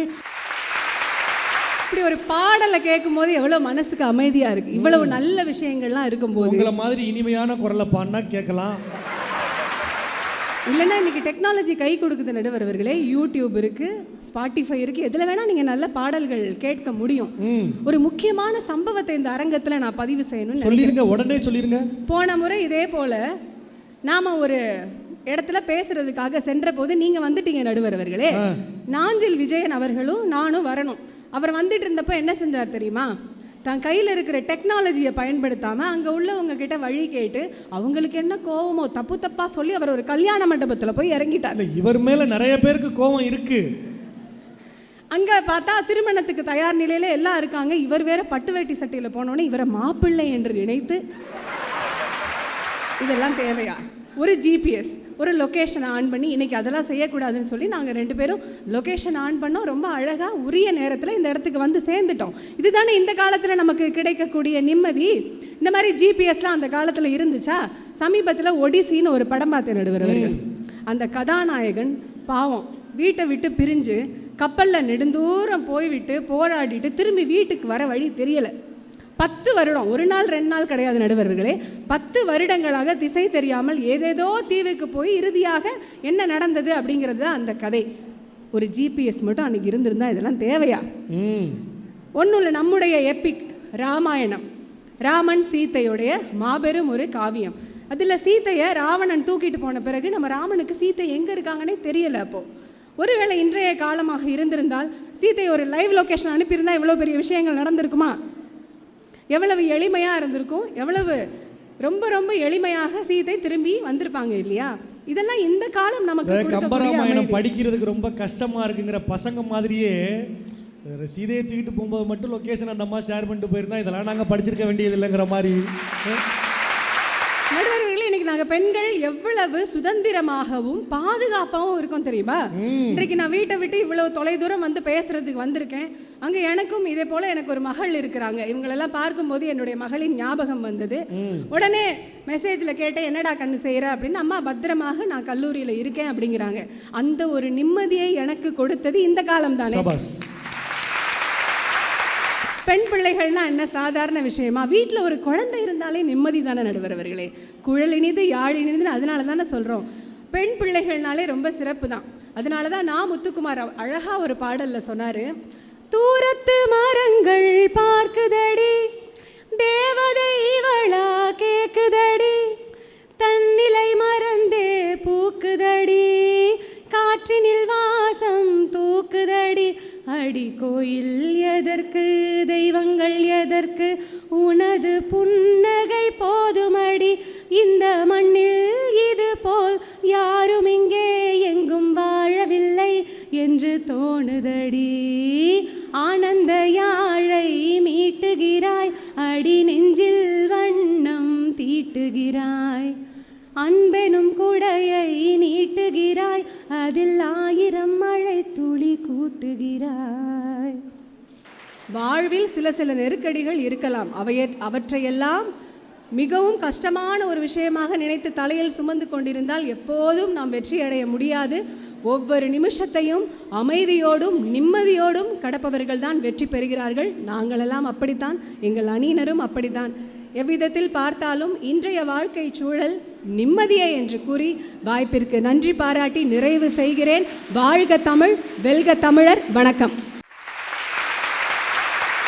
பிரச்சனையை தள்ளி வைங்க, வாழ்க்கையை நிம்மதியாக வாழலாம்னு அழகாக அந்த அணி சார்ந்து பேசியிருக்கிறாங்க. அதெல்லாம் இல்லைங்க, பேசுகிறதுக்கு வேணால் நல்லாயிருக்கும். அவங்க சொன்னாங்கல்ல, குழந்தைகளை பாருங்க, குழந்தைகளை பார்த்து சிரிங்க, குழந்தைகளை பார்த்தா அவங்களுக்கு நிம்மதி வராதா? குழந்தைங்களோடையே 24 மணி நேரம் இருக்கிற ஆசிரியர் வர்றாங்க. நான் படுற பாடு எனக்குத்தான் தெரியும்னு சொல்ல எங்கள் போற்றுதலுக்குரிய அன்பு அக்கா ஆசிரியர் மனோரஞ்சித மலர் அவர்கள் இன்றைய வாழ்க்கை சூழல் நிம்மதி இல்லை, நெருக்கடிதான் என்று பேசுவதற்கு ஒரு உற்சாகமான கைத்தட்டல் கொடுங்க. இயற்றமிழே, இசைத்தமிழே, நாடகத்தமிழே, ஐவகை நிலத்தமிழே, அகத்தமிழே, புறத்தமிழே, சங்கம் வைத்து வளர்ந்த தங்கத்தமிழே, என் தாய் தமிழே உன்னை வணங்குகிறேன். ம் தன் தேவைக்காக நீளும் கரங்களை விட பிறர் தேவைக்காக நீளும் சபாஸ். கரங்கள் தான் உயர்ந்தது. அவ்வகையில் தமிழ் சார்ந்த இந்த நிகழ்விற்காக நல்ல ஆதரவை வழங்கிய ஆதரவாளர்கள் அனைவருக்கும் என்னுடைய பணிந்த வணக்கம். இரவு வானத்தில் தோன்றும் நிலவு அழகு, பகலில் நம் சென்ட் ஜோசப் கல்லூரியில் தோன்றும் இந்த கண்மணிகள் தான் பேரழகு. அவங்களுக்கே சந்தேகமாக இருக்குது கைதட்டாதவங்களுக்கெல்லாம். 5-5-10 நம்ம சென்ட் ஜோசப் காலேஜ்னாலே கெத்து அப்படின்னு சொல்கிற அளவுக்கு ரொம்ப மகிழ்வாக நிறைவான காலேஜ்னா அது நம்மளுடைய சென்ட் ஜோசப் காலேஜ் தான். இளம் தென்றலாக, எழுச்சி புயலாக, புன்னகை மன்னனாக வீற்றிருக்கும் நடுவர் அவர்களே, என்னத்தானா நிம்மதி நிம்மதி நிம்மதின்னு பேசுனாங்க. நிம்மதி எங்கே கிடைக்கும்னு நீங்கள் கேட்டீங்க. பேசுகிறவங்க நிம்மதியாக தான் இருக்கிறாங்க, கேட்குறவங்க நிம்மதியாக இருக்காங்களா? அதாவது மணிமேகலையில் சொல்லுவாங்க, ஒட்டிய சமயத்து உருப்பொருள்வாதிகள் பட்டி மண்டபத்து பாங்கறிந்து ஏறுமீன் அப்படின்னு சொல்லுவாங்க. என்ன கருத்து, அதை எப்படி சொல்லணும்னு தெரிஞ்சுட்டு ஏறணும். முதல்ல வந்தவர் நல்லா பேசினார், அது என்னக்கா நல்லா பேசினார். ரெண்டாவது வந்தவங்க நல்லா பாடினாங்க. மூணாவது வந்தவங்க இப்ப பேசுவாங்களா பாடுவாங்களா இல்லாட்டி ஆடுவாங்களா? அவங்க இப்பதான் பரீட்சை எழுதிக்கிட்டு இருக்காங்க. நீங்க பேசின பிறகு ரிசல்ட் வந்துடும். 2G 3G 4G 5G Gandhiji Nehruji இதுக்கெல்லாம் மதிப்பில்லை சார். இன்னைக்கு எல்கேஜி தான் மதிப்பானது. கல்யாணம் முடிஞ்சு பொண்ணு கல்யாணம் முடிஞ்சோடனே குழந்தை பிறக்கிறதுக்கு முன்னாடியே எல்கேஜி அட்மிஷனுக்காக கியூவில் நிற்கிறான். எங்கள் ஊரெல்லாம் பத்திரிக்கை அடிக்கும் போதே அப்ளிகேஷன் வாங்கிடுறேன். நீங்கள் சொல்கிற மாதிரி இன்னைக்கு இருக்கிற குழந்தைகள்லாம் பிஸ்கட்னு அழுகலை, ஃபீஸ் கட்டுன்னு தாங்க அழுகுது. ஒருத்தர் சம்பாரித்து குடும்பமே உட்காந்து சாப்பிட்டுச்சுங்க. இன்னைக்கு குடும்பத்தில் 2 பேரும் ஓடி ஓடி சம்பாதிக்கிறோம், ஒரு பிள்ளைய படிக்க வைக்க முடியல. ஆனால் இதில் நீங்கள் நிம்மதியாக இருக்கீங்க. ஃபஸ்ட் டைம் முடிஞ்சுன்னா செகண்ட் டைம் தேர்ட் டைம்னு விரட்டி எடுக்கிறாங்க. இந்த சூழ்நிலை இருக்கிறப்ப நிம்மதியாக. அது டாக்டர் சொன்னார், அவங்க வீட்டில் காலேஜ் படிக்கிற அளவுக்கு தான் பொண்ணு இருக்கான். இந்த 1ஆம் கிளாஸ் எல்கேஜி யூகேஜி படிக்கிற அளவுக்கு பொண்ணு இன்னைக்கு இருந்திருந்தா அவங்க நிம்மதின்னு பேசியிருப்பாங்களா? செயல்முறை கல்வியை வளர்க்கிறோம். பார்த்தீங்களா, செயல்முறை கல்வியை வளர்க்குறாங்களா? அது டாக்டர் சொல்கிறாரு, கிரைண்டர் இருக்குது, மிக்ஸி இருக்குது, எல்லாமே இருக்குது, நீங்கள் நிம்மதியாக இருக்கீங்கன்னு. எங்க சார் கொஞ்சம் நேரத்துக்கு முன்னாடி வரும்பொழுது மாவு வாங்கிட்டு வாங்கன்னு சொன்னாங்களே, மறந்துட்டீங்களா சார்? செல்ஃபோனை பற்றி 2 பேருமே ரொம்ப அழகாக பேசினாங்க. ஒரே ஒரு கவிதை சொல்லுதுங்க, அப்பா தன் ஆசை மகளுக்கு செல்லமும் கொடுத்து செல்ஃபோனும் கொடுத்தாள், பிள்ளையோ தொடர்பு எல்லைக்கு அப்பால். எங்கங்க நிம்மதி? செல்ஃபோன் இருந்தால் உங்களுக்கு நிம்மதியா? நம்ம நினைக்கிறோங்க, அதுவும் ராகவேந்திராலாம் நினச்சிடாதீங்க, காதல்னா ரொம்ப நிம்மதி மகிழ்ச்சி சந்தோஷம்னு. இந்த அணியில் இருக்கிறவங்களுக்கு என்ன உரண்டை இழுக்கிறதே வேலையாக போச்சு. முதல்ல ஒருத்தர் வாராரு, நடுவர் தாடிக்கு பின்னாடி பல லேடி இருக்குங்கிறாரு. அடுத்து ஒருத்தவங்க வர்றாங்க, ராகவேந்திரா காதலை பற்றியெல்லாம் நினச்சிடாதங்கிறாங்க. 1 சைட் லவ்வோ 2 சைட் லவ்வோ இன்னைக்கு சூசைடில் தான் சார் முடியுது. பார்த்தீங்களா, நடுவரை சொல்லி சூசைடில் தான் முடியுதான். கூந்தல் நீளமாக இருக்குன்னு வேணும்னு பொண்ணு தேடுறோம், ஆனால் வாய் நீளமாக இருக்குது, தலையில் வச்சுருக்கிறது சௌரி முடியாக இருக்குது. அப்புறம் நம்ம பாட வேண்டிதான், மலரைத்தானே நான் பறித்தது கையில் சௌரி முடி ஏன் வந்தது, காதலே போன்னு. இன்னைக்கு அதெல்லாம் பிரச்சனை இல்லை. பெண்களினுடைய கூந்தலுக்கு இயற்கையிலே என்னோட காலேஜ் படித்த பையன் எங்கள் இன்னொரு பிரான்ச்சில் படித்த ஒரு பொண்ணுக்கு ரொம்ப நீளமாக முடி இருந்தது. அந்த முடி மேலே அவனுக்கு அவ்வளவு ஆசை. ஒரு நாள் போய் கேட்டான், இவ்வளவு நீளமான முடி வச்சுருக்கீங்களே, உங்கள் முடிக்கு நீங்கள் என்னெல்லாம் போடுறீங்க? இந்த பொண்ணு சொன்னுச்சு, வாரத்துக்கு ஒரு நாள் சியக்கா போடுறேன், வாரத்துக்கு ஒரு நாள் எங்கள் அம்மா அரைச்சி கொடுக்குற மருந்து போடுறேன், அப்புறம் நல்ல தலைக்கு குளிச்சுட்டு வந்து புகை போடுவேன் முடிக்கு. அதெல்லாம் விடுங்க, தினமும் எப்படி உங்கள் முடியை பராமரிக்கிறீங்க, என்ன போடுறீங்க? தினமும் காலேஜ் முடிச்சு வீட்டுக்கு போனோன்னா கலட்டி ஆங்கரில் போடுறேன், ஏன்னா சௌரி முடி. அன்னைக்கெல்லாம் பெண்களினுடைய கூந்தலில் இயற்கையிலேயே மனம் இருக்கிறதா இல்லது செயற்கையிலேயே மனம் இருக்கிறதான்னு கேட்டோம். ஆமா, மதுரையில் நடந்துச்சு பட்டிமன்றம். இன்னைக்கு பெண்களினுடைய கூந்தல் இயற்கையா செயற்கையான்னு கேட்குற அளவுக்கு இருக்கு. ஒரு பையன் தாடி வச்சிருந்தாங்க, நானும் போய் விசாரிச்சேன், என்னப்பா நல்ல வயசு பையனா நம்ம நடுவர் மாதிரி அழகா இருக்க, எது லவ் ஃபெயிலியரா அப்படின்னு கேட்டேன். பாருங்க எவ்வளோ உங்களுக்கு சப்போர்ட்னு. லவ் ஃபெயிலியரா அப்படின்னு ஜாலியா இருக்காங்க. லவ் ஃபெயிலியரா அப்படின்னு கேட்டேன். இல்லைங்க, அவள் முத்தமிட்ட கன்னத்தில் வேற யாரும் முத்தமிடக்கூடாது என்பதற்காக எனக்கு நானே போட்டுக்கொண்ட வேலி அப்படி. அப்போ காதல் கூட நிம்மதி இல்லைன்னு நான் முத்துக்குமார் சொல்கிறாரு. ஆண்களின் காதல் புத்தகத்தில் வைத்த மயிலிறகு போன்றது, குட்டி போடாது என்று தெரிந்தும் தீனி போடுவது.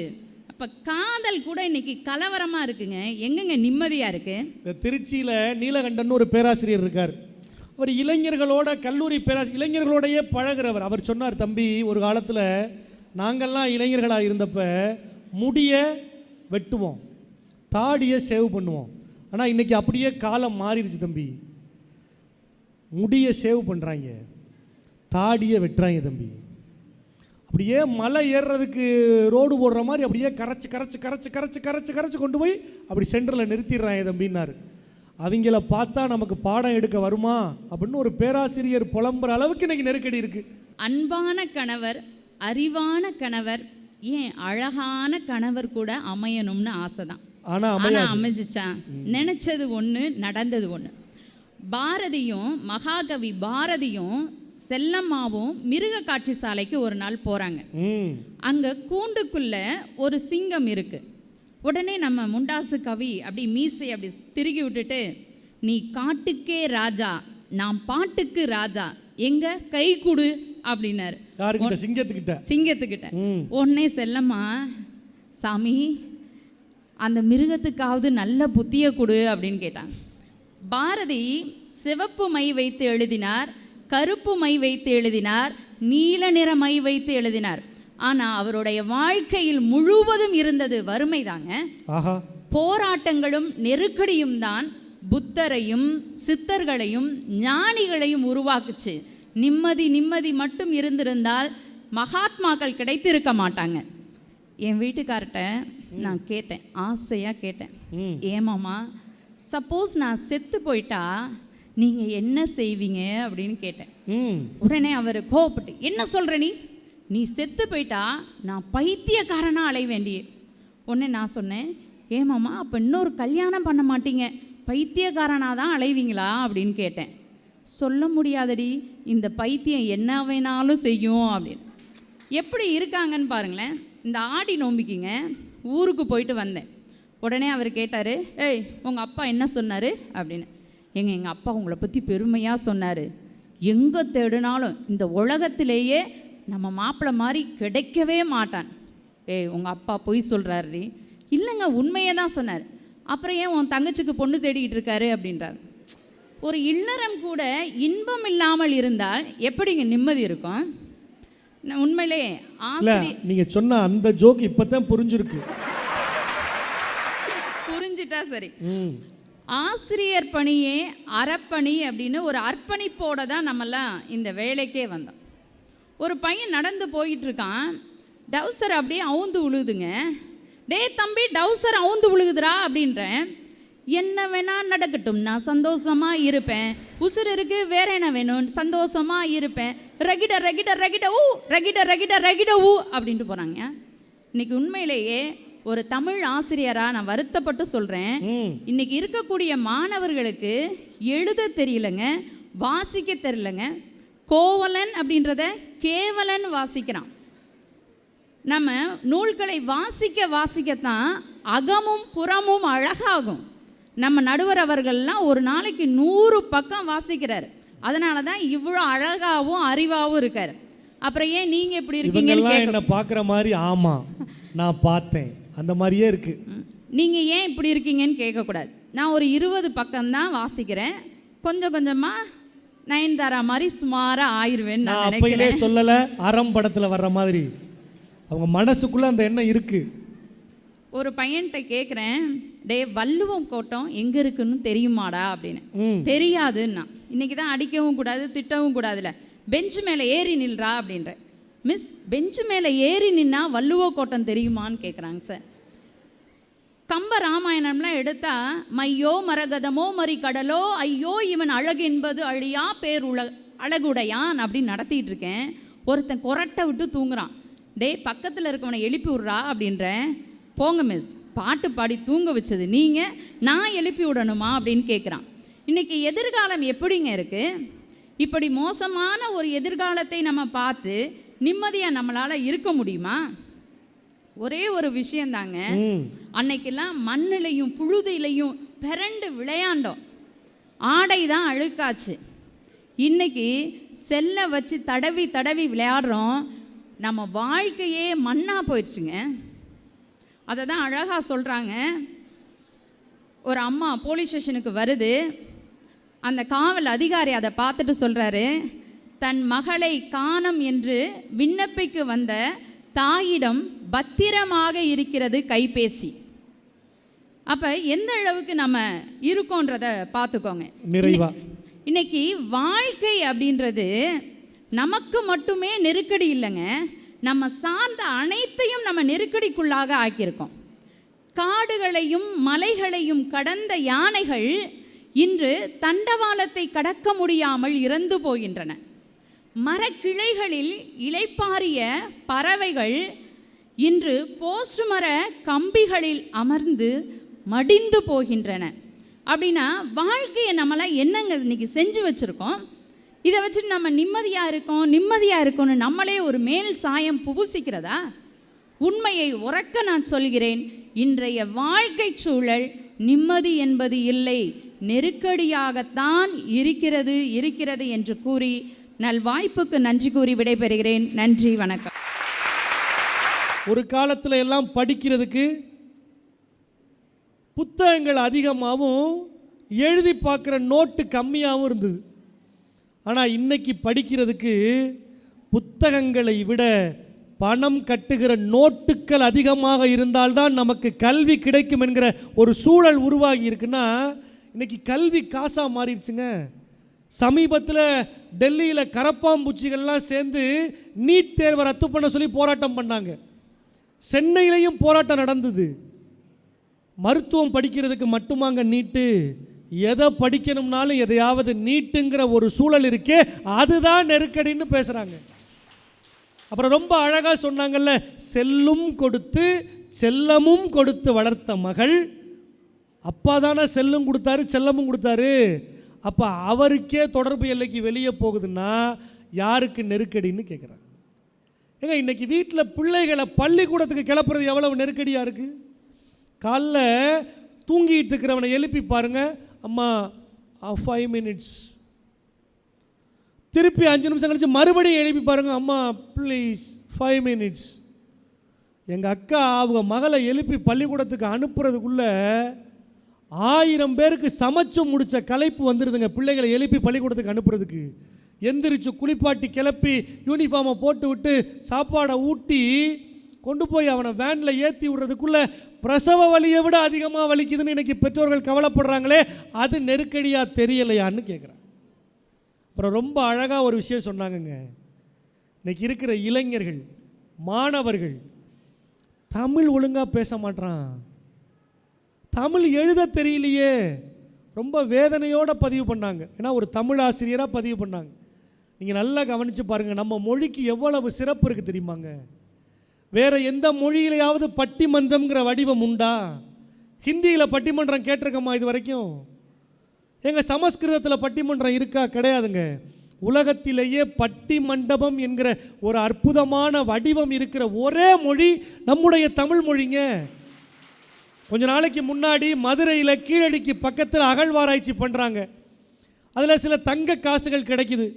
அந்த தங்க காசுகளில் தமிழி எழுத்துக்கள் எழுதப்பட்டிருக்குங்கிறத கண்டுபிடிக்கிறாங்க.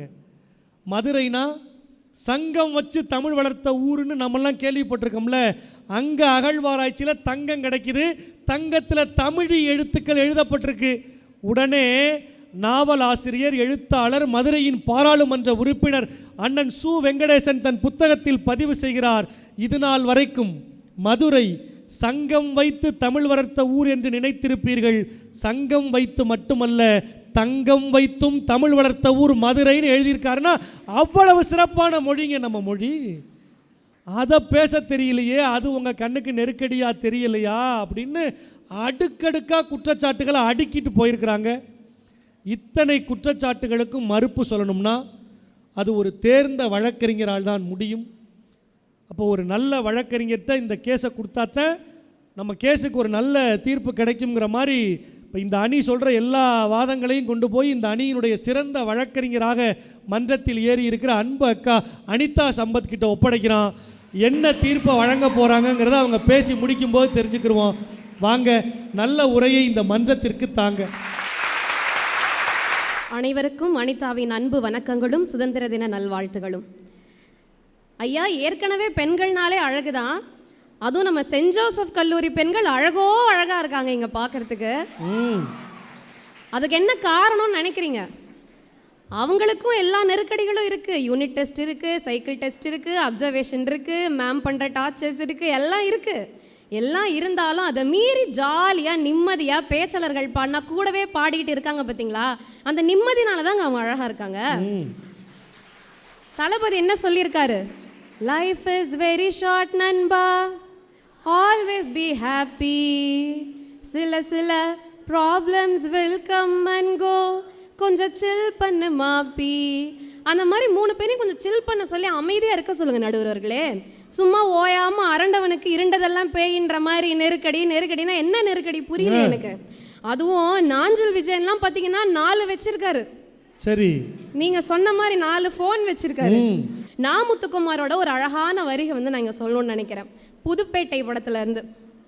ஒரு நாளில் வாழ்க்கை இங்கே எங்கும் ஓடி போகாது, மறுநாளும் வந்து விட்டால் துன்பம் தேயும் தொடராது, எத்தனை கோடி கண்ணீர் மண் மீது விழுந்திருக்கும், அப்படி கண்ட பின்னும் பூமி இங்கு பூ பூக்கும். இப்படி ரொம்ப அழகான வரிகள். எத்தனை கண்ணீர் இந்த மண் மீது விழுந்திருந்தாலும் அது எல்லாத்தையும் கண்ட பிறக்கும் பூமி பூ பூத்துக்கிட்டு தான் இருக்கு அப்படிங்கிறத அழகாக சொல்லியிருக்காரு நடுவர்களே. நாங்கள் என்ன சொல்ல வரோம்? நெருக்கடி இல்லாமல் வாழ்கிற வாழ்க்கை நிம்மதி கிடையாது. அந்த நெருக்கடிகளை சமாளிக்க தெரிஞ்சு வாழ்கிற வாழ்க்கை தான் நிம்மதின்னு சொல்கிறோம் நடுவர்களே.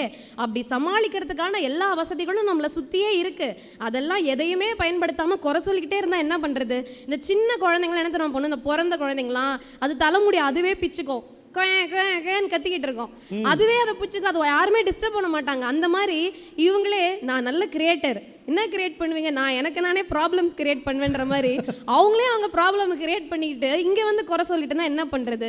எதுக்கு அம்மா அப்பா 2 பேரும் சம்பாரித்து வீட்டுக்கு சாப்பாட்டு கூட இல்லாத அளவுக்கு அந்த எல்லா காசையும் போட்டு தான் ஒரு குழந்தைய படிக்க வைக்கணுமா? அப்படி ஒரு கமர்ஷியலைஸ்ட் எஜுகேஷன் கொடுக்கணுமா? ஏன் அரசு பள்ளிகள்லாம் இங்கே நல்ல கல்வி இல்லையா? இல்லை அரசு ஆசிரியர்கள்லாம் நீங்கள் நம்பலையா அப்படிங்கிறத நான் உங்களை கேட்குறேன். அப்புறம் ஒரு பையன் சொன்னானா, அவள் முத்தமிட்ட கன்னத்தில் யாரும் முத்தமிட்டு விடக்கூடாதுன்றதுக்காக தாடியை வச்சு வேலி போட்டிருக்காங்களாம். அப்படி பார்த்தா நாஞ்சில் விஜயன் கூட தான் தாடி வச்சிருக்காரு. அவர் என்ன வேலி போட்டு மறைச்சிருக்காருன்னு நினைக்கிறீங்களா நீங்கள்? செல்ஃபோன் தேய்க்கிறாங்க 2 பேரும் அப்படியே அதையே குறை சொல்லிட்டு இருக்காங்க. அந்த செல்ஃபோனில் உங்கள் பட்டிமன்றம் நல்லா இருக்கிறத பார்த்து தான் எல்லாரும் உங்கள் பட்டிமன்றத்தை உங்களை கூப்பிட்டுக்கிட்டு இருக்காங்க. அந்த செல்ஃபோனால தான் நீங்கள் சம்பாதிக்கிறீங்க. அந்த சம்பளம் உங்களுக்கு நிம்மதியை கொடுக்கலையா? ஐயா சொன்னார், நிம்மதிங்கிற வார்த்தை டிக்ஷனரியில் மட்டும்தான் இருக்குன்னு.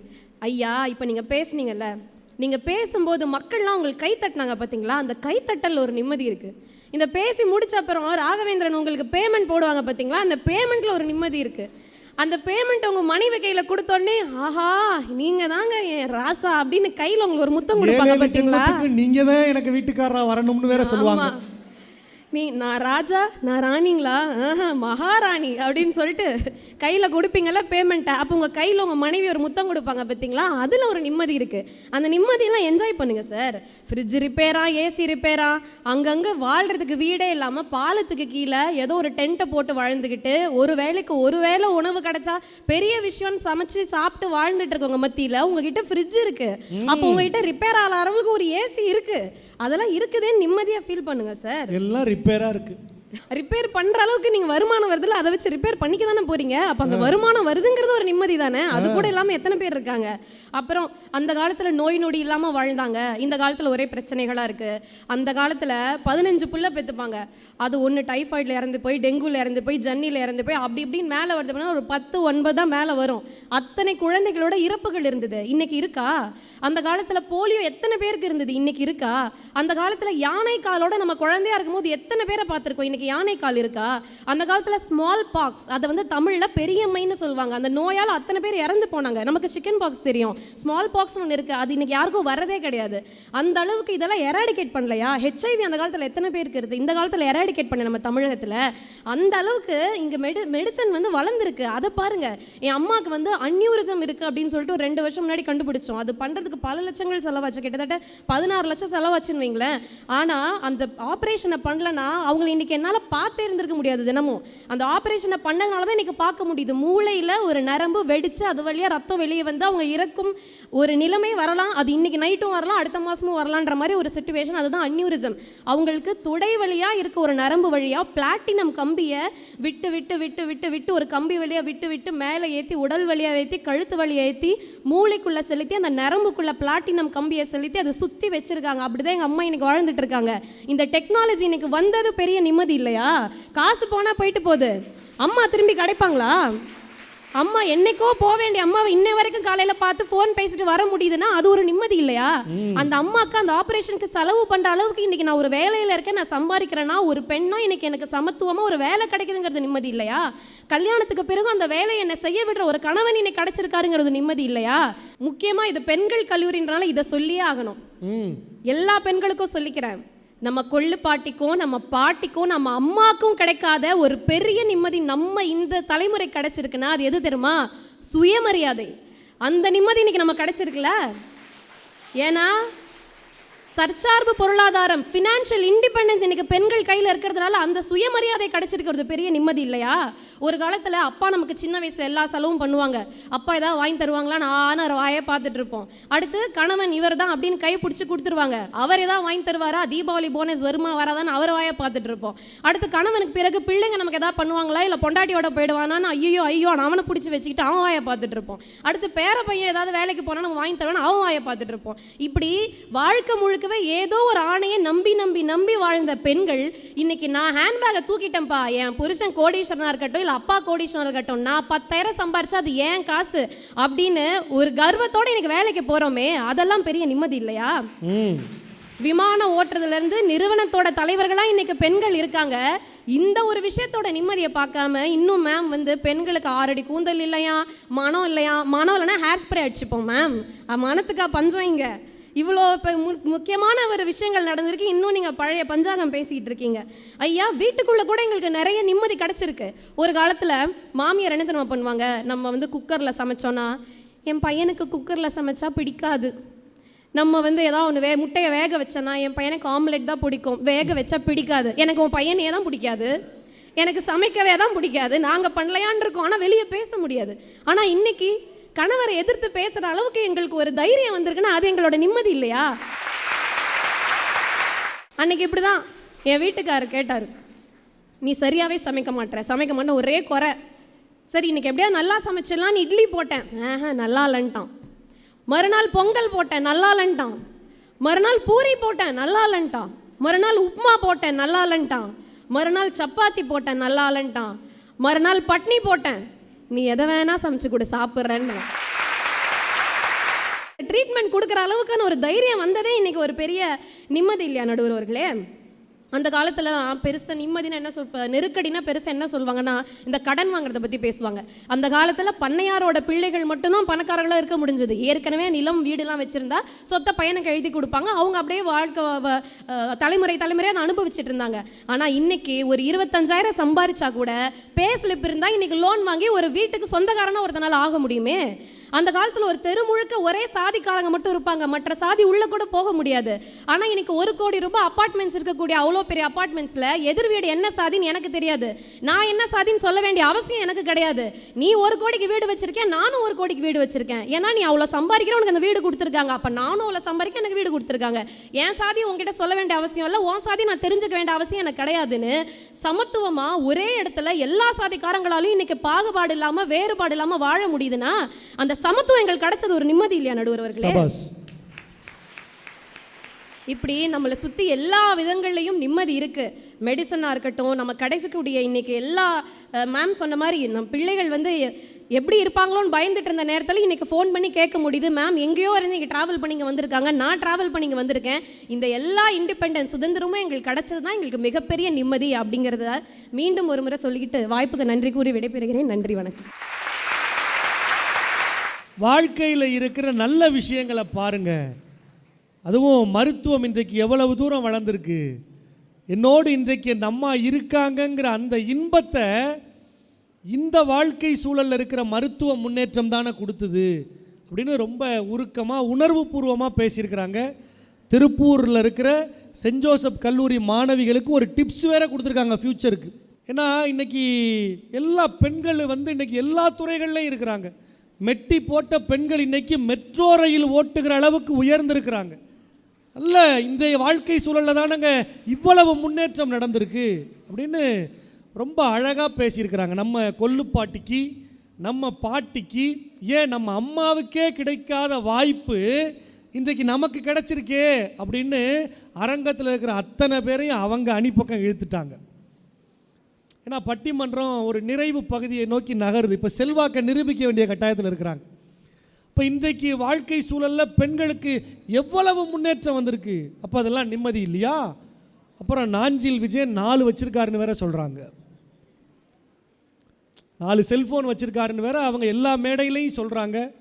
அந்த 4 செல்ஃபோன் இல்லாமல் அந்த 4 செல்ஃபோனில் 4 யூடியூப் சேனல் வேறு அவர் வச்சுருந்துருக்கார். அவருக்கு ஒன்று, அவங்க மனைவிக்கு ஒன்று, பிறந்த குழந்தைக்கு ஒன்று, அவர் நடத்துகிற பிஸ்னஸுக்கு ஒன்று, 4 யூடியூப் சேனல் வேறு வச்சுருக்காரு. இப்போ இவ்வளவும் பண்ணி மகிழ்ச்சியாக சம்பாதிக்கிறீங்களே நாஞ்சில் விஜயன், நீங்கள் எப்படி நெருக்கடின்னு பேசலாம் அப்படின்னு ஒட்டு மொத்தமாக அவங்க அணி சார்ந்த வாதங்களை தொகுத்து பேசியிருக்கிறாங்க. இதுக்கு உடனே மறுப்பு சொல்லணும்னா எங்கள் சிரிப்பு மருத்துவர் நாஞ்சில் விஜயன் வாங்க. வந்த உடனே ஹைட்டு போதுமா போதாதான்னு சொல்லி எனக்கு நெருக்கடியை கொடுத்து இந்த பட்டிமண்டபத்தை நான் தொடங்குகிறேன்.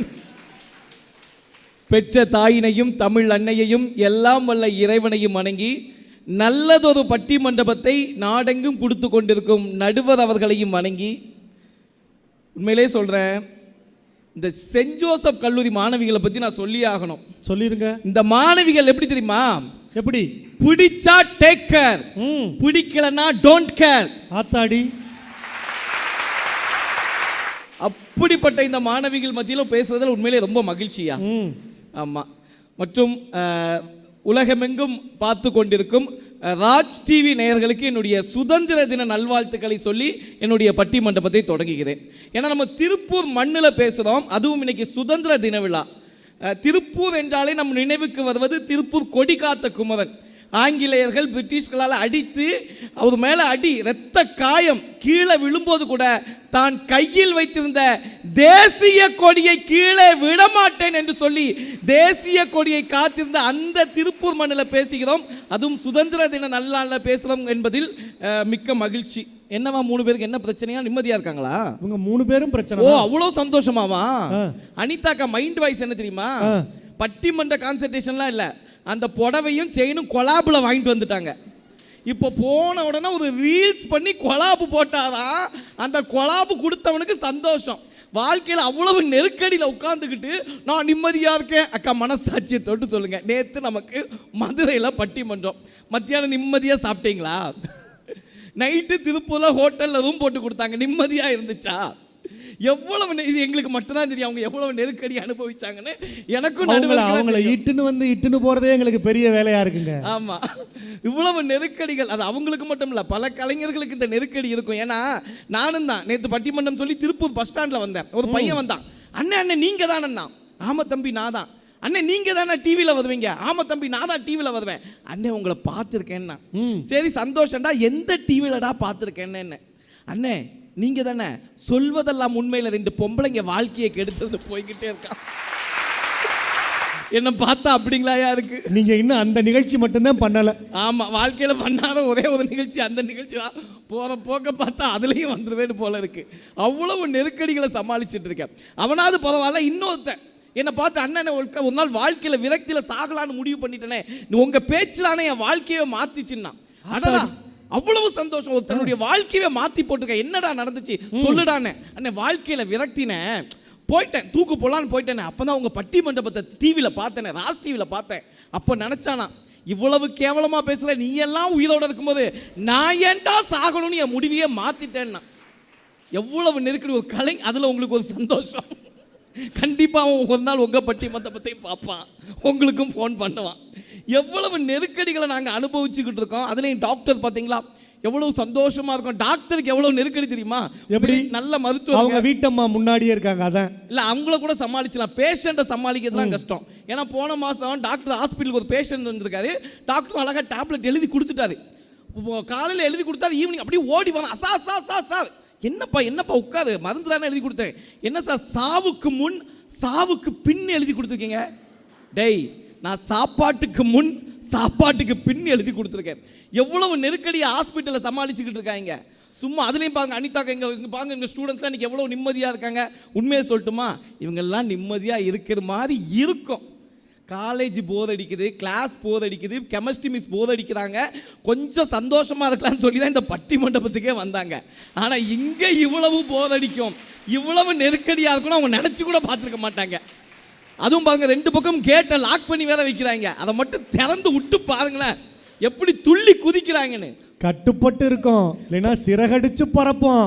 பார்க்க தாங்க அப்படி இருக்கும். நிம்மதி இல்லைங்க. எங்க ஸ்டூடெண்ட்ஸ் விடுங்க, ஸ்டாஃபுக்கே நிம்மதி இல்லைங்க. அதாவது ஸ்டாஃபை பார்த்து ஸ்டூடெண்ட்ஸ் பயந்தா அது ஸ்கூல் காலம், ஸ்டூடெண்ட்ஸை பார்த்து ஸ்டாஃப் பயந்தா அதுதாங்க கல்லூரி வாழ்க்கை. ஸ்டாஃப் நிம்மதியாக பாடம் எடுக்க முடியுதா? நம்மலாம் படிக்கும்போது என்ன பண்ணுவாங்க, அழகா வாத்தியாரெலாம் கண்டிப்பாக, என் வாத்தியாரெலாம் அப்படி முட்டிக்கு கீழே அடிப்பார். இப்போல்லாம் அடித்தா உடனே பேரண்ட்ஸை கூப்பிட்டு வரோம், அம்மா அப்பா. ஏய் எந்த வாத்தியார்டா, எவன்டா என் பையனை அடித்தது? 5ஆம் கிளாஸ் பையன் சொல்ல, சார் என்ன அடிச்சீங்கன்னா எங்கள் அப்பா அம்மாட்ட சொல்லி கூப்பிட்டு வந்துடுவேன்னு பயந்து வாழ்க்கை நடக்கும். அடிச்சா இல்லைங்க, முறைச்சாலே கூட்டி வந்துடுறாங்க. இந்த வாழ்க்கை நிம்மதி. அதில் அனிதாக்காக்கு பாவம் என்ன வைத்து செஞ்சதில்லை என் மேலே.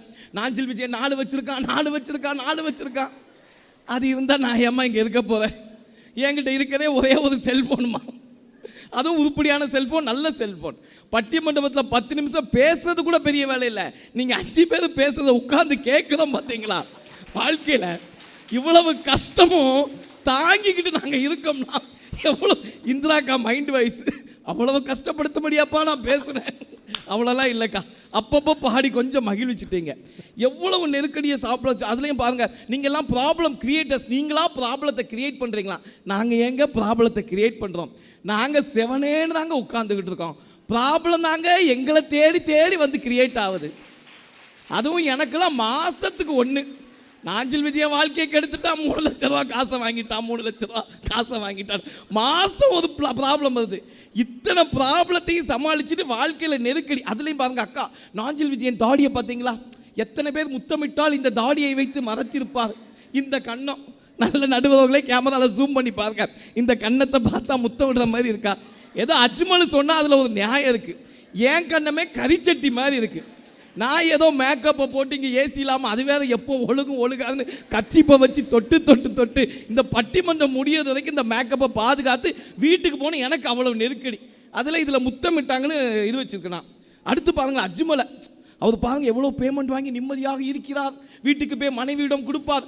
நான் ராஜா, நீ ராணி அல்ல, நீ மகாராணி என்று சொல்வார். யார் இவர்? Payment எவ்வளோண்ணே payment? 750 ரூபா தானே. அதுலேயும் 300 ரூபா பஸ்ஸுக்கு போக 450 ரூபா தான். அக்கா நீங்கள் வாங்குறீங்க 1 லட்சம் 1.5 லட்சம், பாவம் இந்த 750 ரூபா பேமெண்ட்டுக்காக. அடுத்து இன்னொன்று கேட்டாங்க, ஹச்ஐவி இருக்கா, சின்னம்மை இருக்கா, அந்தம்மை இருக்கா? எல்லாம் போய்விட்டது. கொரோனா என்று ஒன்று இருக்கிறது. போதுமே, ஒட்டுமொத்த மக்களை லாக்டவுனில் போட்டாங்களா இல்லையா? அக்காலாம் சென்னையில் மாட்டிக்கிட்டாங்க கொரோனாவில். மாமா பாவம் மதுரையில் மாட்டிக்கிட்டு எவ்வளவு தவிச்சாங்க. ஆனால் அக்கா பாவம் கஷ்டம், மாமா இல்லாமல். ஆனால் மாமா உண்மையிலே நிம்மதியாக இருந்தார் அந்த 3 மாதம் மட்டும்தான். அக்கா இல்லாமல். அடுத்து நல்ல கணவன் கிடைத்து விட்டான், நிம்மதி நிம்மதி. உங்களுக்கு நிம்மதி? இதே கேள்வி என் மாமாட்ட கேட்கணும். பிரபா மாமா வந்திருக்காங்க. கேர்ள்ஸ் கொஞ்சம் 10 நிமிஷம் கேளுங்க, நீங்கள் நிம்மதியாக இருக்கீங்களான்னு. உங்களுக்கு வேணா நிம்மதி இருக்கும், ஆனால் கணவன்களுக்கெல்லாம் அப்படி இல்லை. இல்லைம்மா. அடுத்து இன்னொன்று சொன்னாங்க பாருங்களேன், ஹேர் பிரச்சனைனா ஏங்க கன்ஃபியூஸ் ஆகுதுங்க, ஹேர் ஸ்ப்ரே அடிக்க வேண்டியதானே. ஐயா, மன வரணும்னு ஹேரில் ஸ்ப்ரே அடித்தா பரவாயில்ல. அக்காலாம் குழம்புல ஸ்மெல் வரணும்னு குழம்புல பர்ஃப்யூம் அடித்து வைக்கிறாங்க. எவ்வளவு கொடுமையை நாங்கள் அனுபவிச்சுக்கிட்டு இருக்கோம். அடுத்து இன்னொன்று சொன்னா பாங்களேன், இன்னைக்கு எல்லா ஜாதியும் ஒன்றாக இருக்கிறாதல்லவா. போன வாரம் நியூஸ் பேப்பர் எடுத்து பாருங்க, ஆணவ படுகொலை இன்று வரைக்கும் தமிழ்நாட்டில் நடந்து கொண்டிருக்கிறதா இல்லையா? இதை வச்சுட்டு நீங்கள் எப்படி நாங்கள் நிம்மதியாக இருக்கோம்? ஐயா, எனக்கெல்லாம் பயம். 2030 இரத்த வங்கியில் உனக்கு என்ன ஜாதி ரத்தம் வேண்டும் என்று கேட்பார்களோ என்ற நெருக்கடியில் நாங்கள் வாழ்ந்து கொண்டிருக்கிறோம். இன்னைக்கும் ஜாதி பாகுபாடு இருந்துக்கிட்டு தான் இருக்கு. சும்மா உட்காந்து. அடுத்து இந்திராக்கா பாருங்களேன், உங்களுக்கு ஃபோனில் தானப்பா பிரச்சனை, ஏன் யூஸ் பண்ணுறீங்க, ஆஃப் பண்ணிடுங்க. சோனி டிவியில் தானப்பா பிரச்சனை, ஏன் யூஸ் பண்ணிடுங்க, ஆஃப் பண்ணிடுங்க. எனக்கு என் பொண்டாட்டியால் பிரச்சனைக்கா, நான் என்ன பண்ண முடியும் சொல்லுங்க, என்ன பண்ண முடியும்? இப்போ ஃபோனை ஆஃப் பண்ணலாம். அன்னைக்கு இல்லை உண்மைங்க, அவர் வீட்டுக்கு போயிருந்தேன் அன்னைக்கு சென்னையில். அவங்க வீட்டுக்காரம்மா வாங்கன்னு கூப்பிடலை, டீ குடிக்கிறீங்களான்னு கேட்கல, எதுவுமே கேட்கல. ஒரு சேரில் அப்படியே அமைதியாகவே உட்காந்துருக்காங்க. என்னையே கேட்காது. என்னன்னே அந்த அக்கா வந்து இப்படி அமைதியாகவே இருக்காங்களே ஏன்னு அப்படின்னு கேட்குறேன். அதுக்கு இவர் சொல்கிறாரு, அவங்கள சைலண்ட் மோடில் போட்டிருக்கேன். என் பொண்டாட்டியை கூட சைலண்ட் மோடில் போடலாம்யா. என் மாமியார் ரொம்ப கஷ்டம், அது எப்போவுமே வைப்ரேட் மோடில் தான் இருக்கும். இதுகளை வச்சு நாங்கள் எப்படிங்க நிம்மதியாக இருக்க முடியும்? நெருக்கடியில் தான் இருக்கும். அடுத்து அக்கா, இந்த அக்கா, காசு பணத்தில் இல்லை எங்கா, காசு பணத்தில் இல்லை நிம்மதி, மனதில் தான் இருக்கிறது நிம்மதி. அதுக்கு என்னம்மா கை தட்டினீங்க? உண்மையிலே அது உண்மைதான், நான் ஒத்துக்கொள்கிறேன். பட்டிமன்றம் முடிந்தவுடன் அவர்களுக்கு காசு கொடுக்க வேண்டாம், அவர் மனதார ஒரு கைத்தட்டலை கொடுத்து அவங்க எந்த ஊரோ அந்த ஊருக்கு அனுப்புங்க. பஸ் ஸ்டாண்டு வாசலில் 10 மணி நேரம் சண்டை போடுவாங்க, 500 ரூபா கம்மியானா கூட. காசு பணத்தில் நிம்மதியில். அடுத்து இன்னொன்று பாருங்களேன், ராமாயணத்தை எடுத்துகிட்டு வந்தாங்க. அதுதாங்க என்னால் சகிச்சிக்க முடியல. ராமாயண காலத்தில் கூகுள் மேப் இருந்தால் லொக்கேஷன் அனுப்பியிருக்கலாம், சீதாவை ஈஸியாக கண்டுபிடித்து விடலாம். உண்மையிலேயே ராமாயண காலத்தில் லொக்கேஷன் கூகுள் மேப் இல்லாதனால்தான் கம்பராமாயணம் என்கின்ற ஒரு தமிழ் காவியம் நமக்கு கிடைத்தது, அழகான காவியம் நமக்கு கிடைத்தது. அதை மறந்துடக்கூடாது. அடுத்து இன்னொன்று பாருங்களேன், இதுவும் கடந்து போகும், இதுவும் கடந்து போகும். நல்ல பாட்டு தான், ஆனால் அது என்ன பாட்டு தெரியுமா? இதுவும் கடந்து போகும் என்றால் நெருக்கடியின் அடுத்த நிலை. வாழ்க்கையில் நமக்கு ஒரு பிரச்சனை வருது இல்லையா, அந்த பிரச்சனையை தாங்க முடியாமல் என்னடா நினைக்கும் போது தான் அடுத்த நிலைக்கு இதுவும் கடந்து போகும் சொல்லலாம். இப்போ ஒருத்தர் பசிக்குதுங்கிறான், பசிக்குது, சாப்பாடு வந்தால் பசி தீந்துடும், ஆனால் பசிப்பது உண்மை தானே. அதுபோல தான் வாழ்க்கையில் நெருக்கடி என்பது எல்லாருக்கும் இருக்கு. ஆனால் நீங்கள் இதுவும் கடந்து போகும், இதுவும் கடந்து போகும் என்று உங்களை நீங்கள் தேர்த்திக் கொள்கிறீர்கள். அதற்கு பெயர் நிம்மதி இல்லை, அது அடுத்த நிலை. அடுத்து இன்னொரு பாட்டு, உளி தாங்கும் கல்லில் தானே சிலையாகும். கல்லில் வேணா உளியால் அடித்தா சிலையாகும், அஜ்மல் மண்டையில் உளியால் அடித்தா என்னத்துக்கு ஆகும்? கல்லையும் மனிதனையும் என்னைக்கு ஒத்து பேசக்கூடாதுங்க. ஏன் நீங்கள் தான் பாடுவீங்களா, நாங்கள் பாடக்கூடாதா? தண்ணியில மீன் அழுதா கரைக்கு ஒரு தகவலும் வருவதில்லை, எனக்குள்ள நான் அழுதா துடைக்கவே எனக்கு ஒரு நாதி இல்லை, என் கண்ணீர். அம்மா போவாதம்மா, பாட மாட்டேன் பாப்பா, பாட மாட்டேன் ப்ளீஸ் ப்ளீஸ். தெரியாம பாடிட்டேன் மன்னிச்சிரு. இனிமே சென்ட் ஜோசப் காலேஜ் நான் பாட மாட்டேமா, உள்ள வந்து உட்கார்ந்துரு ப்ளீஸ். பாருங்க ஏன் நெருக்கடியை பாருங்க. அம்மா மன்னிச்சிருமா, தெரியாம பாட்டோம். சரி போயிட்டு மேம் கூப்பிட்டா போயிட்டு வாமா, நல்ல பிள்ளை. அப்போ உங்களெல்லாம் மேம் கூப்பிடல. எவ்வளோ நீங்கள் பாடும்போது எவ்வளோ அழகாக கேட்டாங்க. ஒரு முயற்சி தான் பண்ணேன். எவ்வளவு நெருக்கடி, இவ்வளவு கஷ்டத்தையும் தாங்கி நாங்கள் பட்டிமன்றம். அடுத்து டாக்டர் பாருங்களேன், அதாவது செல்ஃபோன் டிஜிட்டல்னால எவ்வளவு இன்னைக்கு நல்லா இருக்கு, எவ்வளவு நல்லா இருக்கு. எங்கேயா நல்லா இருக்கு? ஒரு 3 வீடியோ கால் தான் ஏன் பேசுனேன். ஐயா, ஒரு ஃபேன்ஸ் கால் வீடியோ கால் பண்ணால் பேச மாட்டாங்களா? அதை ஸ்க்ரீன்ஷாட் எடுத்து வச்சு இன்னைக்கு ஒரு நிம்மதியாக ஒரு வீடியோ கால் பேச முடியல. ஒரு இன்னைக்கு இன்னைக்கு செல்ஃபோன் எவ்வளோ தெரியுமா பாதிப்பு இருக்கு. அன்னைக்கு ஒரு அம்மா இப்படி தான் கழுத்தில் செல்ஃபோனை கட்டி தொங்க விட்டு வருது. நான் கேட்டேன், ஏம்மா கழுத்தில் சாலி தானமாக தொங்கும், என்னம்மா செல்ஃபோன் தொங்குது? அதை விற்று தான் இதை வாங்கினேங்குது. பொதுவாக எல்லா வீட்லேயும் போனால் என்ன கேட்பாங்க வீட்டுக்காரு, அம்மா இன்னைக்கு என்ன மீல்ஸ் கேட்பாங்க. ஆனால் அனிதாக்கா வீட்டில் மட்டும் தான், அம்மா இன்னைக்கு என்னம்மா ரீல்ஸ் பண்ணலாம். அந்த அளவுக்கு இன்னைக்கு செல்ஃபோன் மொதல். நானும் கொஞ்சம் ரீல்ஸுக்கு அடிக்ட்.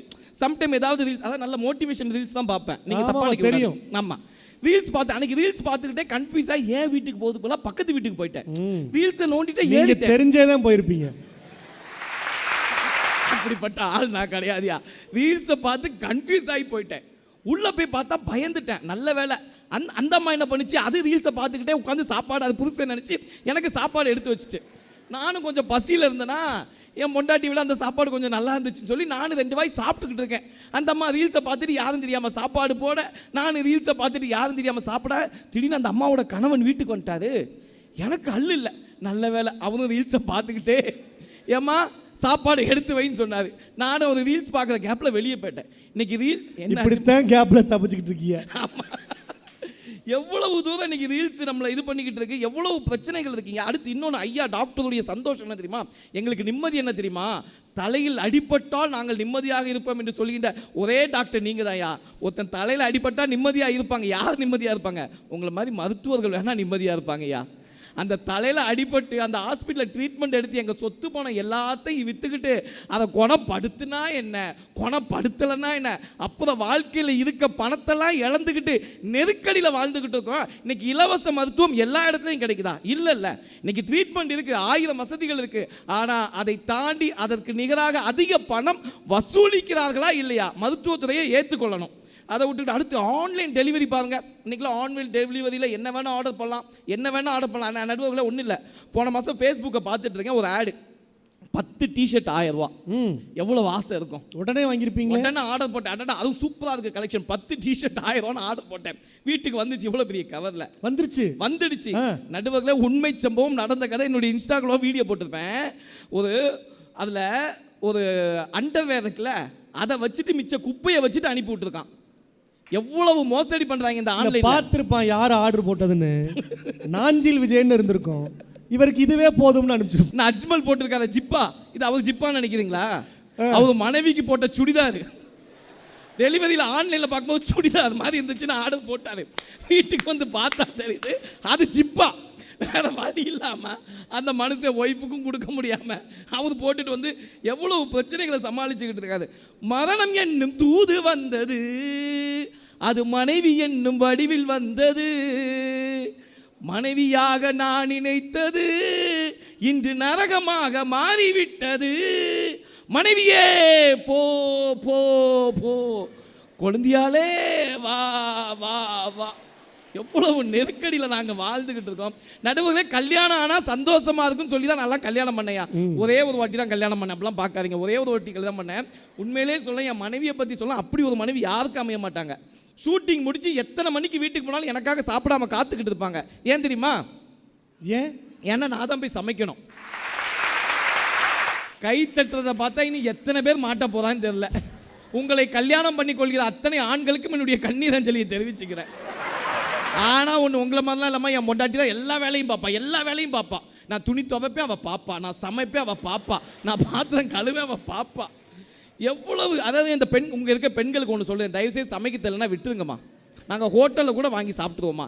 இந்த யூடியூப்பை பார்த்து மட்டும் சமைக்கிறேன்னு சொல்லி ஆண்களை டார்ச்சர் பண்ணாதீங்கம்மா. என் பொண்டாட்டிலாம் அவளுக்கும் சமைக்கிறதெல்லாம் இந்த யூடியூப் போட்டிருக்கவனும் சமைக்க தெரியல. யூடியூப்பை பார்த்து சமைக்கிறதா சார் ஒன்றுமே வாயில் வைக்க முடியல. ஒரு நாள் கோவத்தில் யூடியூப் காரனுக்கே ஃபோன் பண்ண, யோ என்னையா டிஷ்யூ போட்டிருக்க, நல்லாவே இல்லை. அவன் சொல்லியிருக்கான். அவன் ஒரே ஒரு வார்த்தை சொன்னான். நான் என்ன சொன்னேன்? சமைத்து பார் அப்படின்னு தான் போட்டிருக்கேன். சாப்பிட்டு பாருன்னு ஒன்று சொன்னேன்னா நீ எதுக்கு சாப்பிட்டேன்னு கேட்குறான். அவன் அது தெரியாமல் இதுங்க அதை பார்த்து சமைச்சு நம்ம உயிரை வாங்குது. நடுவில் இன்னைக்கு குழந்தை பெற்றா சந்தோஷமாக இருக்கலாம்னு சொல்லி தான் இருக்கோம். ஆனால் குழந்தை பெற்றா கூட நிம்மதியாக இல்லைங்க. அவ்வளவு நெருக்கடியில் வாழ்ந்துக்கிட்டு இருக்கோம்.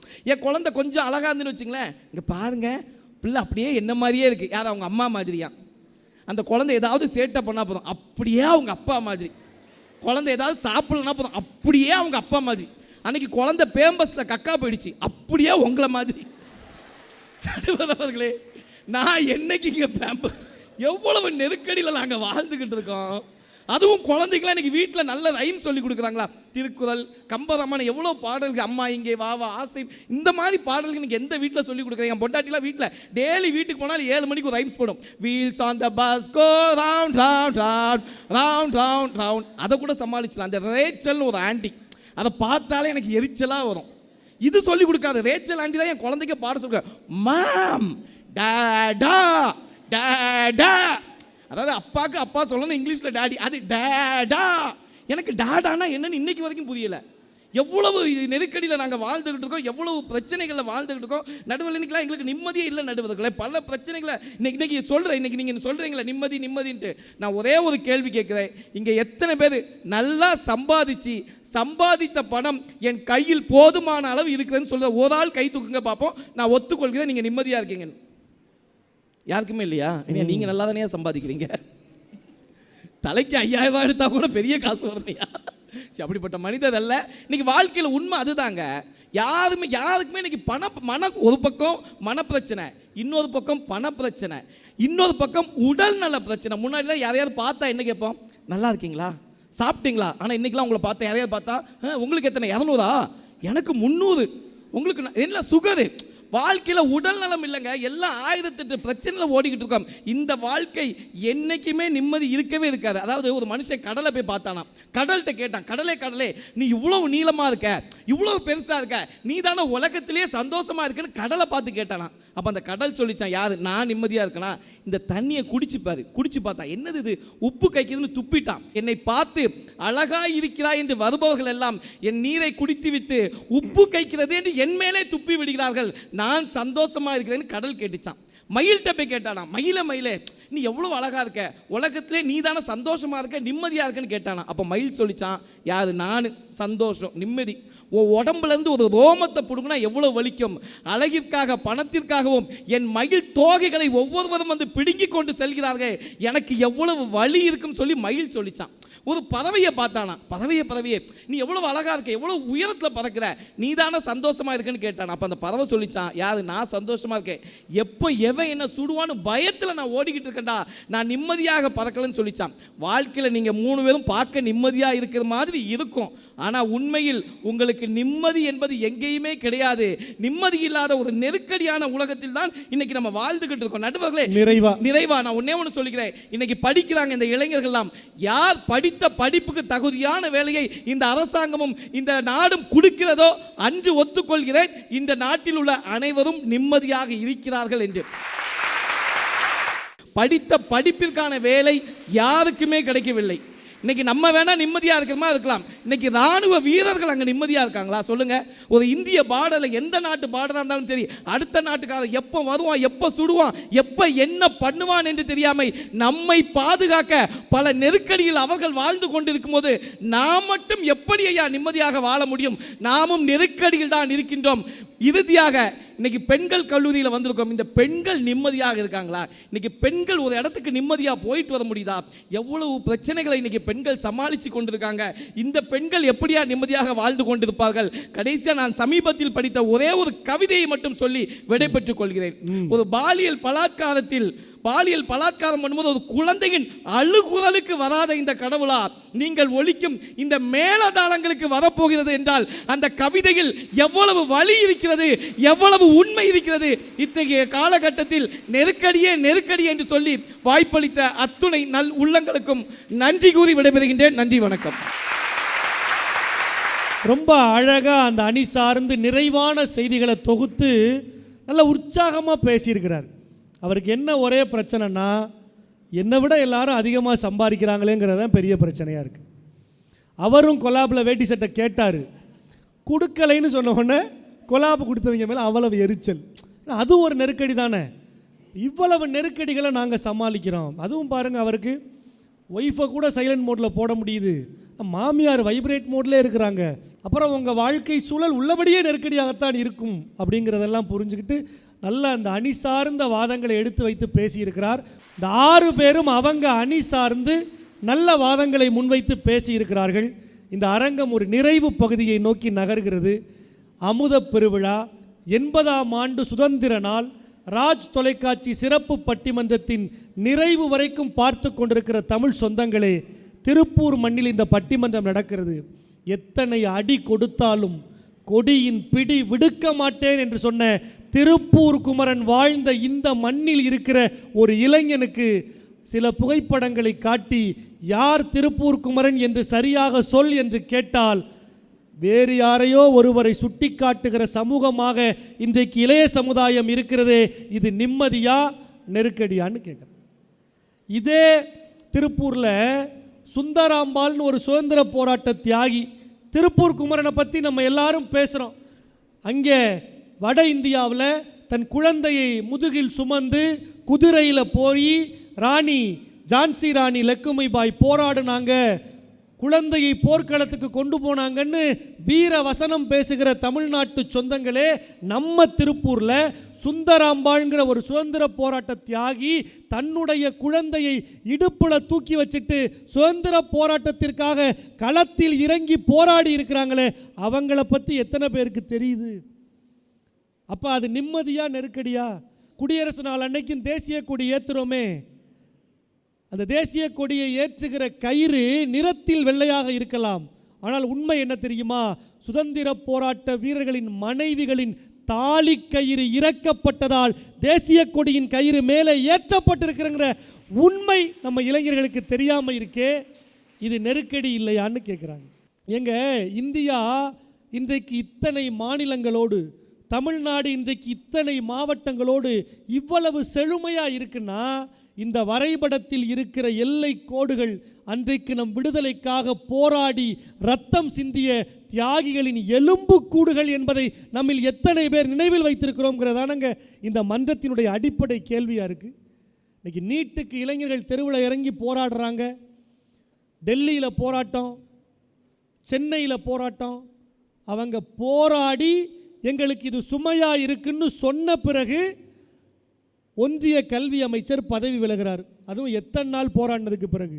என்னுடைய உரிமையை நான் கேட்பதற்கே போராட வேண்டிய ஒரு சூழலாக இன்றைய வாழ்க்கை சூழல் இருக்குன்னா இது எப்படிங்க நிம்மதியாக இருக்கும்னு இந்த அணியினர் கேட்குறாங்க. அப்புறம் இவங்க குடும்பத்துக்கு வாங்க, வீட்டில் நிம்மதி இருக்கா? எவ்வளவு நெருக்கடி.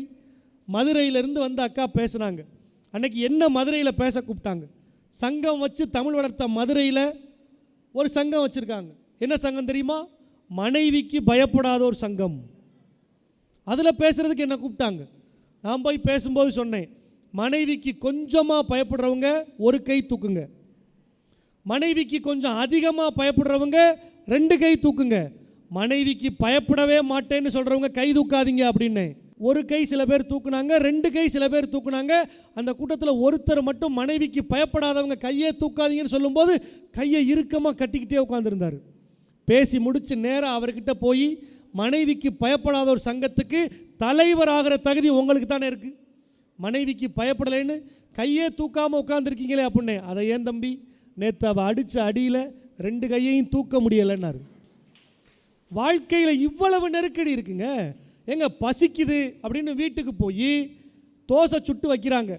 3 வகை சட்னி இருக்குது. என்னம்மா 3 வகை சட்னியா? இல்லை, இதெல்லாம் இப்போ அரைச்சியா? நான் பசிக்குதுன்னு சொல்லி கேட்டேனே, அந்த கேப்பில் நீ அரைச்சதா? இல்லை, இது போன வாரம் அரைச்சது, இது செவ்வாய்க்கிழமை அரைச்சது, இது 2 நாளைக்கு முன்னாடி அரைச்சது. அத்தனையும் கொண்டு போய் நம்ம வீட்டில் ஒரு பொட்டியில் வைக்கிறாங்க. அந்த பொட்டிக்கு ஃப்ரிட்ஜுன்னு பேர். இந்த ஃப்ரிட்ஜில் எவ்வளவு நெருக்கடிங்க. இந்த பெண்கள் ஃப்ரிட்ஜை வச்சுருந்தாங்கன்னா எப்படி வச்சுருப்பாங்க? அதில் காஞ்சிபுரம் இட்லி இருக்கும், காரைக்குடி வத்த குழம்பு இருக்கும், காரைக்குடி செட்டிநாடு சிக்கன் இருக்கும், சமைக்கிறதுக்கு தேவையான காய்கறிகள் இருக்கும், ஊட்டியிலேருந்து உருளைக்கிழங்கு இருக்கும், எல்லா ஊரும் இருக்கும். ஆனால் அதே ஃப்ரிட்ஜை நம்ம நாஞ்சில் விஜயன்ட்ட கொடுத்தீங்கன்னா ஒரு ஊர் மட்டும்தான் இருக்கும், பாண்டிச்சேரி மட்டும்தான் இருக்கும். அப்போ அவங்க வீட்டம்மா அவரை நம்பி ஃப்ரிட்ஜை கொடுக்க முடியுமா? அப்போ எவ்வளவு நெருக்கடிங்க. நீங்கள் நல்லா யோசிச்சு பாருங்கள். இன்றைக்கி வீட்டுக்குள்ளேயே நமக்கு நிம்மதி இல்லைங்க. ஒரு காலத்தில் வீட்டுக்கு வெளியில் பாத்ரூம் தனியாக இருக்கும், கொல்லப்புறம்னு சொல்லுவோம். எல்லாரும் கொல்லப்பக்கத்துக்கு போயிட்டு வருவோம். இன்றைக்கி தொழில்நுட்பம் மாறி இருக்குது, வளர்ச்சி அடைஞ்சிருக்கோம். வீட்டுக்குள்ளேயே பாத்ரூம் வச்சு கட்டிட்டோம். அன்னைக்கு உறவுகள்லாம் வீட்டுக்குள்ளே ஒன்றா இருந்தோம், பாத்ரூம் வெளியே இருந்தது. இன்றைக்கி வீட்டுக்குள்ளேயே பாத்ரூம் வந்துருச்சு. அன்னைக்கு பாத்ரூம் டிட்டாச்சாக இருந்தது, உறவுகள்லாம் அட்டாச்சாக இருந்தோம். இன்றைக்கி பாத்ரூம் அட்டாச்சாக இருக்குது, உறவுகள்லாம் டிட்டாச்சாக மாறி இருக்கிறோமே. இது நெருக்கடி இல்லையாங்க? ஏங்க சோஃபாவில் உட்காந்துருக்கிற பையன் கிச்சனில் இருக்கிற அம்மாவுக்கு மெசேஜ் போடுறான், அம்மா டின்னர் ரெடியா? ஏன் 2 அடி நடந்து போய் அம்மாட்ட கேட்க முடியாதா? வீட்டுக்குள்ளேயே தனித்தனி தீவுகளாக இன்றைக்கு உறவுகள் மாறி இருக்கே. இது எப்படிங்க எங்களுக்கு நிம்மதியாக இருக்குது? பணம் இருந்தால் போதுமா? பொருள் இருந்தால் போதுமா? வசதி வாய்ப்பு இருந்தால் போதுமா? பேச 4 உறவுகள் வேண்டாமா? இன்னைக்கு இருக்கிற உறவுகள் ஒருத்தருக்கு ஒருத்தர் பேசிக்கிறது கூட கிடையாது. இதுதாங்க இன்னைக்கு வாழ்க்கை சூழல் நெருக்கடிங்கிறதுக்கு காரணம்னு இவங்க இவ்வளவு பேசியிருக்கிறாங்க. நீங்கள் நல்லா யோசிச்சு பாருங்கள். நம்மலாம் சின்ன பிள்ளையாக இருக்கும்போது பள்ளிக்கூடத்தில் நமக்கு நன்னெறி வகுப்புன்னு ஒன்று இருக்கும், நீதி போதனை வகுப்புன்னு ஒன்று இருக்குங்க. நல்ல நெறிய பிள்ளைகளுக்கு சொல்லி கொடுத்து பிள்ளைகளை வளர்த்தெடுக்கணும். இன்றைக்கி பள்ளிக்கூடங்களில் நன்னெறி வகுப்பும் இல்லை, நல்ல நெறியும் இல்லை.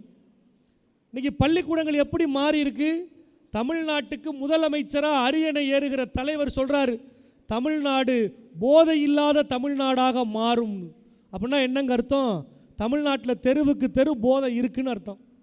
8ஆம் கிளாஸ் படிக்கிற பையன் கையில் இன்றைக்கு போதை வஸ்துக்கள் வந்து சேர்ந்துருக்கே, அதை நிம்மதின்னு எப்படிங்க சொல்ல முடியும்? அது நெருக்கடி இல்லையா? நம்மெல்லாம் சின்ன பிள்ளையில நன்னெறி கதை சொல்லி கொடுப்பாங்க. ஒரு கோடாரியை கொண்டுக்கிட்டு மரம் வெட்டி பிழைக்கிற ஒருத்தன் காட்டுக்கு போனானா. மரத்தை ஏறி ஒரு கிளையை வெட்டும் போது வீசின கோடாரி குளத்தில் விழுந்துருச்சான். கீழே இறங்கி குளக்கரையில் உட்காந்து கண்ணீர் விட்டு அழுதானா. உடனே குளத்துக்குள்ளேருந்து ஒரு தேவதை வந்துச்சான். வந்த தேவதை உள்ளேருந்து ஒரு தங்க கோடாரி எடுத்து காமிச்சு இது ஒன்றுதா அப்படின்னு கேட்டுச்சான். இவன் உடனே இல்லைன்னானா. உடனே குளத்துக்குள்ளேருந்து வெள்ளி கோடாரி எடுத்து காமிச்சு இது ஒன்றுதா அப்படின்னு கேட்டுச்சான். அவன் இல்லைன்னானா. அவன் போட்ட இரும்பு கோடாரி எடுத்து காமிச்சு இது உன்னுடையதா அப்படின்னு கேட்டப்ப ஆமாம் இதுதான் என்னுடையதுன்னு சொன்னப்ப, மற்ற பொருளுக்கு ஆசைப்படாமல் உன் பொருளுக்கு மட்டும் ஆசைப்படுகிறியே, உன்ன மாதிரி ஒருத்தனுக்கு நான் ஏதாவது செய்யணும்னு ஆசைப்படுறேன், தங்க கோடாரி வெள்ளி கோடாரி இரும்பு கோடாரி 3ஐயும் தர்றேன் வச்சுக்கன்னு சொல்லி கொடுத்துச்சான். மற்றவங்க பொருளுக்கு ஆசைப்படாதீங்கன்னு சொன்ன கதை. இந்த கோடாரி வெற்றவன் இந்த மரம் வெற்ற கோடாரியை கொண்டுகிட்டு வீட்டுக்கு போனானா. வீட்டம்மா நடந்த விஷயங்கள்லாம் கேட்டாங்களாம். விழுந்தது 3ஐ எடுத்து காமிச்சாங்க. இல்லை இல்லைன்னு கடைசி தான் என்னதுன்னு 3ஐ வச்சுக்கன்னு நாங்கள் நொன்ன வீட்டுக்காரம்மா நம்பலையாம். எங்கே நானும் வர்றேன், அந்த இடத்த பார்த்துருவோம் அப்படின்னு வந்தாங்களாம். அதே மரம் பக்கத்தில் குளம், இங்கே தான்மா போட்டேன், இங்கே இருந்தால் அந்த தேவதை வந்தது, கோடாரி காமிச்சதுன்னு ஒன்று அந்த அம்மா இங்கிருந்தா வந்தது அப்படின்னு எட்டி பார்த்தாங்களா, அந்த அம்மா குளத்துக்குள்ளே விழுந்துருச்சான். உடனே மறுபடியும் அந்த தேவதை குளத்துலேருந்து வந்து தான், உன் பொண்டாட்டியை குளத்துக்குள்ளே போட்டியாப்பா, இரு இரு அப்படின்னு எடுத்து நயன்தாராவை காமிச்சிச்சான். உடனே அவன் சொன்னானா இது இல்லை, அப்படி தானே சொல்லணும் அவன், இது இல்லை. அடுத்து அந்த அம்மா சமந்தாவை காட்டும், இது இல்லை. 3ஆவதாக இவன் மனைவியை காட்டும், இதுதான் அப்படின்னு சொன்னால் 3ஐயும் வச்சுக்கலாம். நாஞ்சில் விஜயன் மாதிரி ஆட்கள் அப்படி ஆசைப்படுவாங்க. ஆனால் அந்த கோடாரி வச்சிருக்கிற மரம் வெட்டுறவன் என்ன நினச்சான், முதல்ல நயன்தாராவை தூக்கி காமிச்ச உடனே இதான் அவன் சம்சாரமா ஆமான்ட்டானா. தேவதைக்கு ஒன்றும் புரியலையா. ஏண்டா கொஞ்ச நேரத்துக்கு முன்னாடி வந்த, மற்ற பொருளுக்கு ஆசைப்படாமல் ஓம் பொருளுக்கு மட்டும் ஆசைப்பட்ட, உன்னை பாராட்டி 3 பொருளையும் கொடுத்தேன், இப்போ நயன்தாராவை காமிக்கிறேன், இதுதான் என் சம்சாரம்னு பொய் சொல்கிறியே அப்படின்னோன்னு அவன் சொன்னானா, எம்மா நீ முதல்ல நயன்தாராவை காட்டுவ, நான் இல்லம்பேன். அடுத்து நீ சமந்தாவை காட்டுவ, நான் இல்லம்பேன். அடுத்து ஏன் சம்சாரத்தை காட்டுவ, இதுதான் என் சம்சாரம்பேன். நீ மற்ற பொருளுக்கு ஆசைப்படலை, 3ஐயும் நீ வச்சுக்கம்ப, ஒன்றை வச்சுக்கிட்டே என்னால் வாழ்க்கை நடத்த முடியல, 3ஐயும் வச்சு நான் எப்படி வாழ்க்கை நடத்துவேன்? இன்னைக்கு வாழ்க்கையில் எல்லாமே நெருக்கடியாக இருக்குங்க. அன்றைக்கெல்லாம் ஒரு அண்ணன், தம்பி ஒரே ஒரு பத்திரிக்கையில் என் பேர் வந்துச்சுரா, என் நிம்மதியே போச்சு அப்படின்னாரு. என்னண்ணே பத்திரிக்கையில் பேர் வந்தால் நல்ல விஷயம் தானே, பத்திரிக்கையில் அவன் பேர் வராதான்னு சொல்லி போராடிக்கிட்டு இருக்கான், நீங்கள் ஏன்னு இப்படி சங்கடப்படுறீங்க? அப்படி என்னண்ணே பத்திரிக்கையில் உங்கள் பேர் வந்துச்சு? ஒன்றும் இல்லை, என் கல்யாண பத்திரிக்கையில் மணமகன்கிற இடத்துல என் பேர் வந்துச்சு, அன்னையோட என் நிம்மதி போச்சுன்னாரு. இன்னைக்கு குடும்பத்துக்குள்ளேயே இவ்வளவு பிரச்சனை இருக்கேங்க, போதும் என்கிற மனசே இன்னைக்கு இல்லையே, அதுதான்யா இன்னைக்கு வாழ்க்கையினுடைய நெருக்கடியாக இருக்குன்னு இந்த அணியினர் பேசியிருக்கிறாங்க. குழந்தைகளை பற்றி சொன்னாங்கங்க. அன்றைக்கி ஒரு பையன் பிறந்த நாள், எங்கள் பாட்டி என்ன பண்ணாங்க, நம்ம பேரனுக்கு பிறந்த நாள், அவனுக்கு நாஞ்சில் விஜயன் சொன்ன மாதிரி, ஏன்னா இன்றைக்கி ரைம்ஸ்லாம் வந்து செல்ஃபோன்லலாம் பாடுறாங்க, அப்போ நம்ம பிள்ளைக்கு நல்ல விஷயங்களை கொடுப்போம் அப்படின்னு பகவத்கீதை புத்தகத்தை பரிசாக கொடுத்துருக்குறாங்க. அந்த பையனுக்கு பிறந்தநாள் பரிசாக பாட்டி பகவத்கீதை கொடுத்துருக்குறாங்க. 2 நாளைக்கு பிறகு அந்த பாட்டிக்கு பிறந்த நாள். இந்த பேரன் பாட்டிக்கு பரிசு கொடுக்கணும், ஒரு பரிசு கொண்டு வந்து பாட்டிகிட்ட கொடுக்குறான். பக்கத்திலே இந்த பையனோட அக்கா இருக்குது. பாட்டி வேக வேகமாக பரிசை பிரிக்கிறாங்க, உள்ள ஒரு ஃபுட்பால் இருக்குது. உடனே பக்கத்தில் இருந்த அக்கா கேட்குது, ஏண்டா பாட்டிக்கும் ஃபுட்பாலுக்கும் என்னடா சம்பந்தம்? பாட்டி பிறந்தநாளுக்கு போய் யாராவது ஃபுட்பாலை பரிசாக கொடுப்பாங்களாடா? உடனே அவன் சொல்கிறான், 2 நாளைக்கு முன்னாடி எனக்கு பிறந்தநாள் வந்துச்சு, பாட்டி எனக்கு என்ன பரிசு கொடுத்தாங்க? பகவத்கீதை பரிசு கொடுத்தாங்க. பகவத்கீதைக்கு எனக்கு என்ன சம்பந்தம்? அவங்க கொடுக்கலையா? அது மாதிரி தான் இன்றைக்கி இருக்கிற பிள்ளைகளுக்கு நல்ல விஷயங்களை சொன்னால் கேட்க கூட தயாராக இல்லைங்க. அன்றைக்கி எங்கள் அக்கா பொண்ணை கூப்பிட்டு நாங்கள்லாம் படிக்கும்போது திருக்குறள் சொல்லி கொடுப்பாங்க, நல்ல விஷயங்கள் சொல்லி கொடுப்பாங்க. நல்லா படிக்கணும், நல்லா படித்தாதான் நல்ல கல்லூரியில் இடம் கிடைக்கும், நல்ல கல்லூரியில் இடம் கிடைச்சா தான் நல்ல கம்பெனியில் இடம் கிடைக்கும், நல்ல கம்பெனியில் இடம் கிடைச்சா தான் நல்ல சம்பளம் வாங்க முடியும், நல்ல சம்பளம் வாங்கினா தான் நல்ல திருமணம் நடக்கும், நல்ல வாழ்க்கை அமையும், அப்போ தான் நீ வீட்டில் நல்ல நிம்மதியாக இருக்கலாம்னு சொன்னேன். அதுக்கு என்ன தெரியுமா சொன்னுச்சு? ஏன் மாமா இவ்வளவு இழுக்கிற, நல்லா படித்தா நல்லா இருக்கலாம், அவ்வளவுதானே, சாட்டாக சொல்லு. இன்றைக்கி இருக்கிற பிள்ளைகள் நாம் பேசுகிறத கூட கேட்க தயாராக இல்லைங்க. அன்றைக்கி அப்படி தான் ஒரு பையன்ட்ட அவங்க அப்பா சொல்கிறார், ஏண்டா உன்னை எவ்வளவு சிரமப்பட்டு படிக்க வைக்கிறேன், நல்லா படிக்கணும்டா, 4 பேர் மதிக்கிற மாதிரி இருக்கணும்னு சொல்லிக்கிட்டே இருக்காரு. அவன் சொல்கிறான், ஏன்பா தொணன்னு பேசிக்கிட்டே இருக்க, ஏன் தொணன்னு பேசிக்கிட்டே இருக்க? உடனே அந்த பையன் யூஸ் பண்ணுற ஃபோனில் சாட்ஜிபிட்டியில் கேட்குறான், how to put my father's mouth in mute, எங்கள் அப்பாவோட வாயை நான் எப்படி மியூட்டில் போடுறது? உடனே சாட்ஜிபிட்டி 3 ஆப்ஷன் கொடுக்குது. ஸ்டிச் யுவர் ஃபாதர்ஸ் மவுத், உங்கள் அப்பாவோட வாயை தச்சிரு. கம் யுவர் ஃபாதர்ஸ் மவுத், உங்கள் அப்பாவோட வாயை ஒட்டிரு. 3ஆவதாக ஒரு ஆப்ஷன் கொடுக்குது, bring your mum in front of your father, உங்கள் அம்மாவை கூட்டியாந்து உங்கள் அப்பா அம்மாடி நிறுத்து வாயை மூடிடுவார். வாழ்க்கையில் குடும்பத்துக்குள்ளேயே இவ்வளவு நெருக்கடி இருக்கே, இன்பமாக ஒவ்வொரு நாளையும் கடக்க முடியலையே, கைக்கு வர்ற காசு பைக்கு வர்றதுக்கு முன்னாடி வட்டி கடைக்கு போகுதே அப்படின்னு இவ்வளவு நெருக்கடியாக இருக்குன்னு இவங்க இவ்வளவு பேசியிருக்கிறாங்க. ஆனால் இந்த வாழ்க்கை நமக்கு எவ்வளவு அழகாக கிடச்சிருக்குன்னு நாம் யோசித்து பார்க்கணுங்க. பார்வை திறன் குறைபாடோடு சில பேர் இருக்கிறாங்க, கேட்கும் திறன் குறைபாடோடு சில பேர் இருக்கிறாங்க, நடக்கும் திறன் குறைபாடோடு சில பேர் இருக்கிறாங்க. அவங்கள சந்திக்கும் போது கூட உற்சாகமாக பேசுகிறாங்க. நமக்கு இல்லாத நெருக்கடி அவங்களுக்கு இருக்குல்ல, அவங்கள சந்திக்கும் போது கூட அவங்க உற்சாகமாக பேசுகிறாங்க. அன்னைக்கு காரைக்குடியிலேருந்து பழனி பாத யாத்திரை போகிறோம், பாடிக்கிட்டே போகிறோம். அப்பன் பழனி அப்பனடா, அவன் அரும்பெரும் திரவிய கப்பலடா, அற்புதம் காட்டும் தலைவனடா, அவன் அன்புக்கு பணி செய்யும் இறைவனடா, காண்போம் நாம் அவன் படைவீடு, தம்பி கால்வழி மறந்து நடைபோடுன்னு பாடிக்கிட்டே போகிறோம். எங்களோட 2 கண்ணும் தெரியாத ஒரு அண்ணன் நடந்து வர்றார். கூட வந்த ஒரு பையன் கேட்டான், அண்ணன் உங்களுக்கு 2 கண்ணும் தெரியாதுல்ல, இவ்வளவு சிரமப்பட்டு நடந்து வந்து மலை ஏறி நீங்கள் போய் முருகனை பார்க்க முடியாதுன்னு, ஏன் இவ்வளவு சிரமப்பட்டு நடந்து வர்றீங்க அப்படின்னு கேட்டதுக்கு அந்த பார்வை சவால் கொண்ட அந்த அண்ணன் சொன்னாருங்க, இவ்வளவு சிரமப்பட்டு நடந்து வர்றேன்யா, என்னால் முருகனை பார்க்க முடியாது, ஆனால் அந்த முருகனால் என்ன பார்க்க முடியும்லையான்னு சொன்னாருங்க. இவ்வளவு தாங்க வாழ்க்கை. கடினமான சூழலிலும் கூட இருக்கிற வாய்ப்பை பார்த்தா வாழ்க்கையில் நம்மால் ஈஸியாக வெற்றி பெற முடியுங்க. அழகான ஒரு புத்த கதை இருக்குது. ஒரு புத்த துறவி குளத்தில் குளிக்கிறதுக்கு போனாராம். குளிச்சு முறிச்சு கரை ஏறுறவர் கையில் ஒரு தேள் கொட்டிருச்சான். கொட்டின தேலை உதறினாராம், தேள் குளத்துக்குள்ளே விழுந்துருச்சான். உடனே இவருக்கு மனம் பதறி குளத்துக்குள்ளே விழுந்த தேலை மறுபடியும் காப்பாற்றினாராம். அந்த தேள் மறுபடியும் அவர் கையில் கொட்டுனுச்சான். திரும்பவும் உதறினாராம், மறுபடியும் தேள் குளத்தில் விழுந்துதான். மனம் பதறி போய் மறுபடியும் தேலை கை கொடுத்து காப்பாற்றினாராம், மறுபடியும் தேள் கொட்டுச்சான், மறுபடியும் கை உதறினாராம். இதை பார்த்துக்கிட்டு இருந்த ஒருத்தன் கேட்டானா, ஏயா இந்த தேள் தான் கொட்டுதுன்னு உனக்கு தெரியுதுல, மறுபடி எதுக்கு அந்த தேலை காப்பாற்றிக்கிட்டே இருக்க? அப்போ அந்த புத்த துறவி சொன்னாருங்க, வாழ்க்கையினுடைய தத்துவம் அதில் அடங்கி இருக்குங்க. இந்த தேள் கொட்டுதுங்கிறதுக்காக அப்படியே விட்டுட்டு போக முடியுமாயா? கொட்டுறது தேளோட குணம், காப்பாற்றுறது தான் ஐயா மனுஷனோட குணம்னு சொன்னாராங்க. நமக்கு எதுக்குங்க இயற்கை 2 கண்களை கொடுத்துருக்கு? நல்ல இயற்கை காட்சிகளையும் நல்ல அழகான மலர்களையும் நல்ல படங்களையும் மட்டும் பார்க்கறதுக்கா? இல்லைங்க, கடினப்படுகிறவனுடைய முகத்தை பார்ப்பதற்காகவும் தானங்க இந்த கண்கள். நமக்கு எதுக்குங்க இந்த வாய் கொடுத்துருக்குறாங்க? நமக்கு வேண்டியவங்க கிட்ட மட்டும் நல்லபடியாக பேசிக்கிறதுக்காகவா? இல்லைங்க, கடினப்பட்டு கொண்டிருக்கிறவனுக்கு ஆறுதலாக 4 வார்த்தைகள் பேசுறதுக்காக தாங்க இந்த வாய் கொடுத்துருக்குறாங்க. நமக்கு எதுக்குங்க 2 கை கொடுத்துருக்கு இயற்கை? எது கொடுத்தாலும் வாங்கி வச்சுக்கிறதுக்கு மட்டுமா? இல்லைங்க, கஷ்டப்படுறவனுக்கு நம்மால் முடிஞ்ச உதவியை கொடுக்கறதுக்காகவும் இந்த 2 கைகளை கொடுத்துருக்காங்க. இப்போ வாழ்க்கையில் எல்லாமே நாம் பார்க்கிற பார்வையில் தாங்க இருக்குது. நான் இந்த பட்டிமன்றம் சுதந்திர நாளில் ஒளிபரப்பாகுது.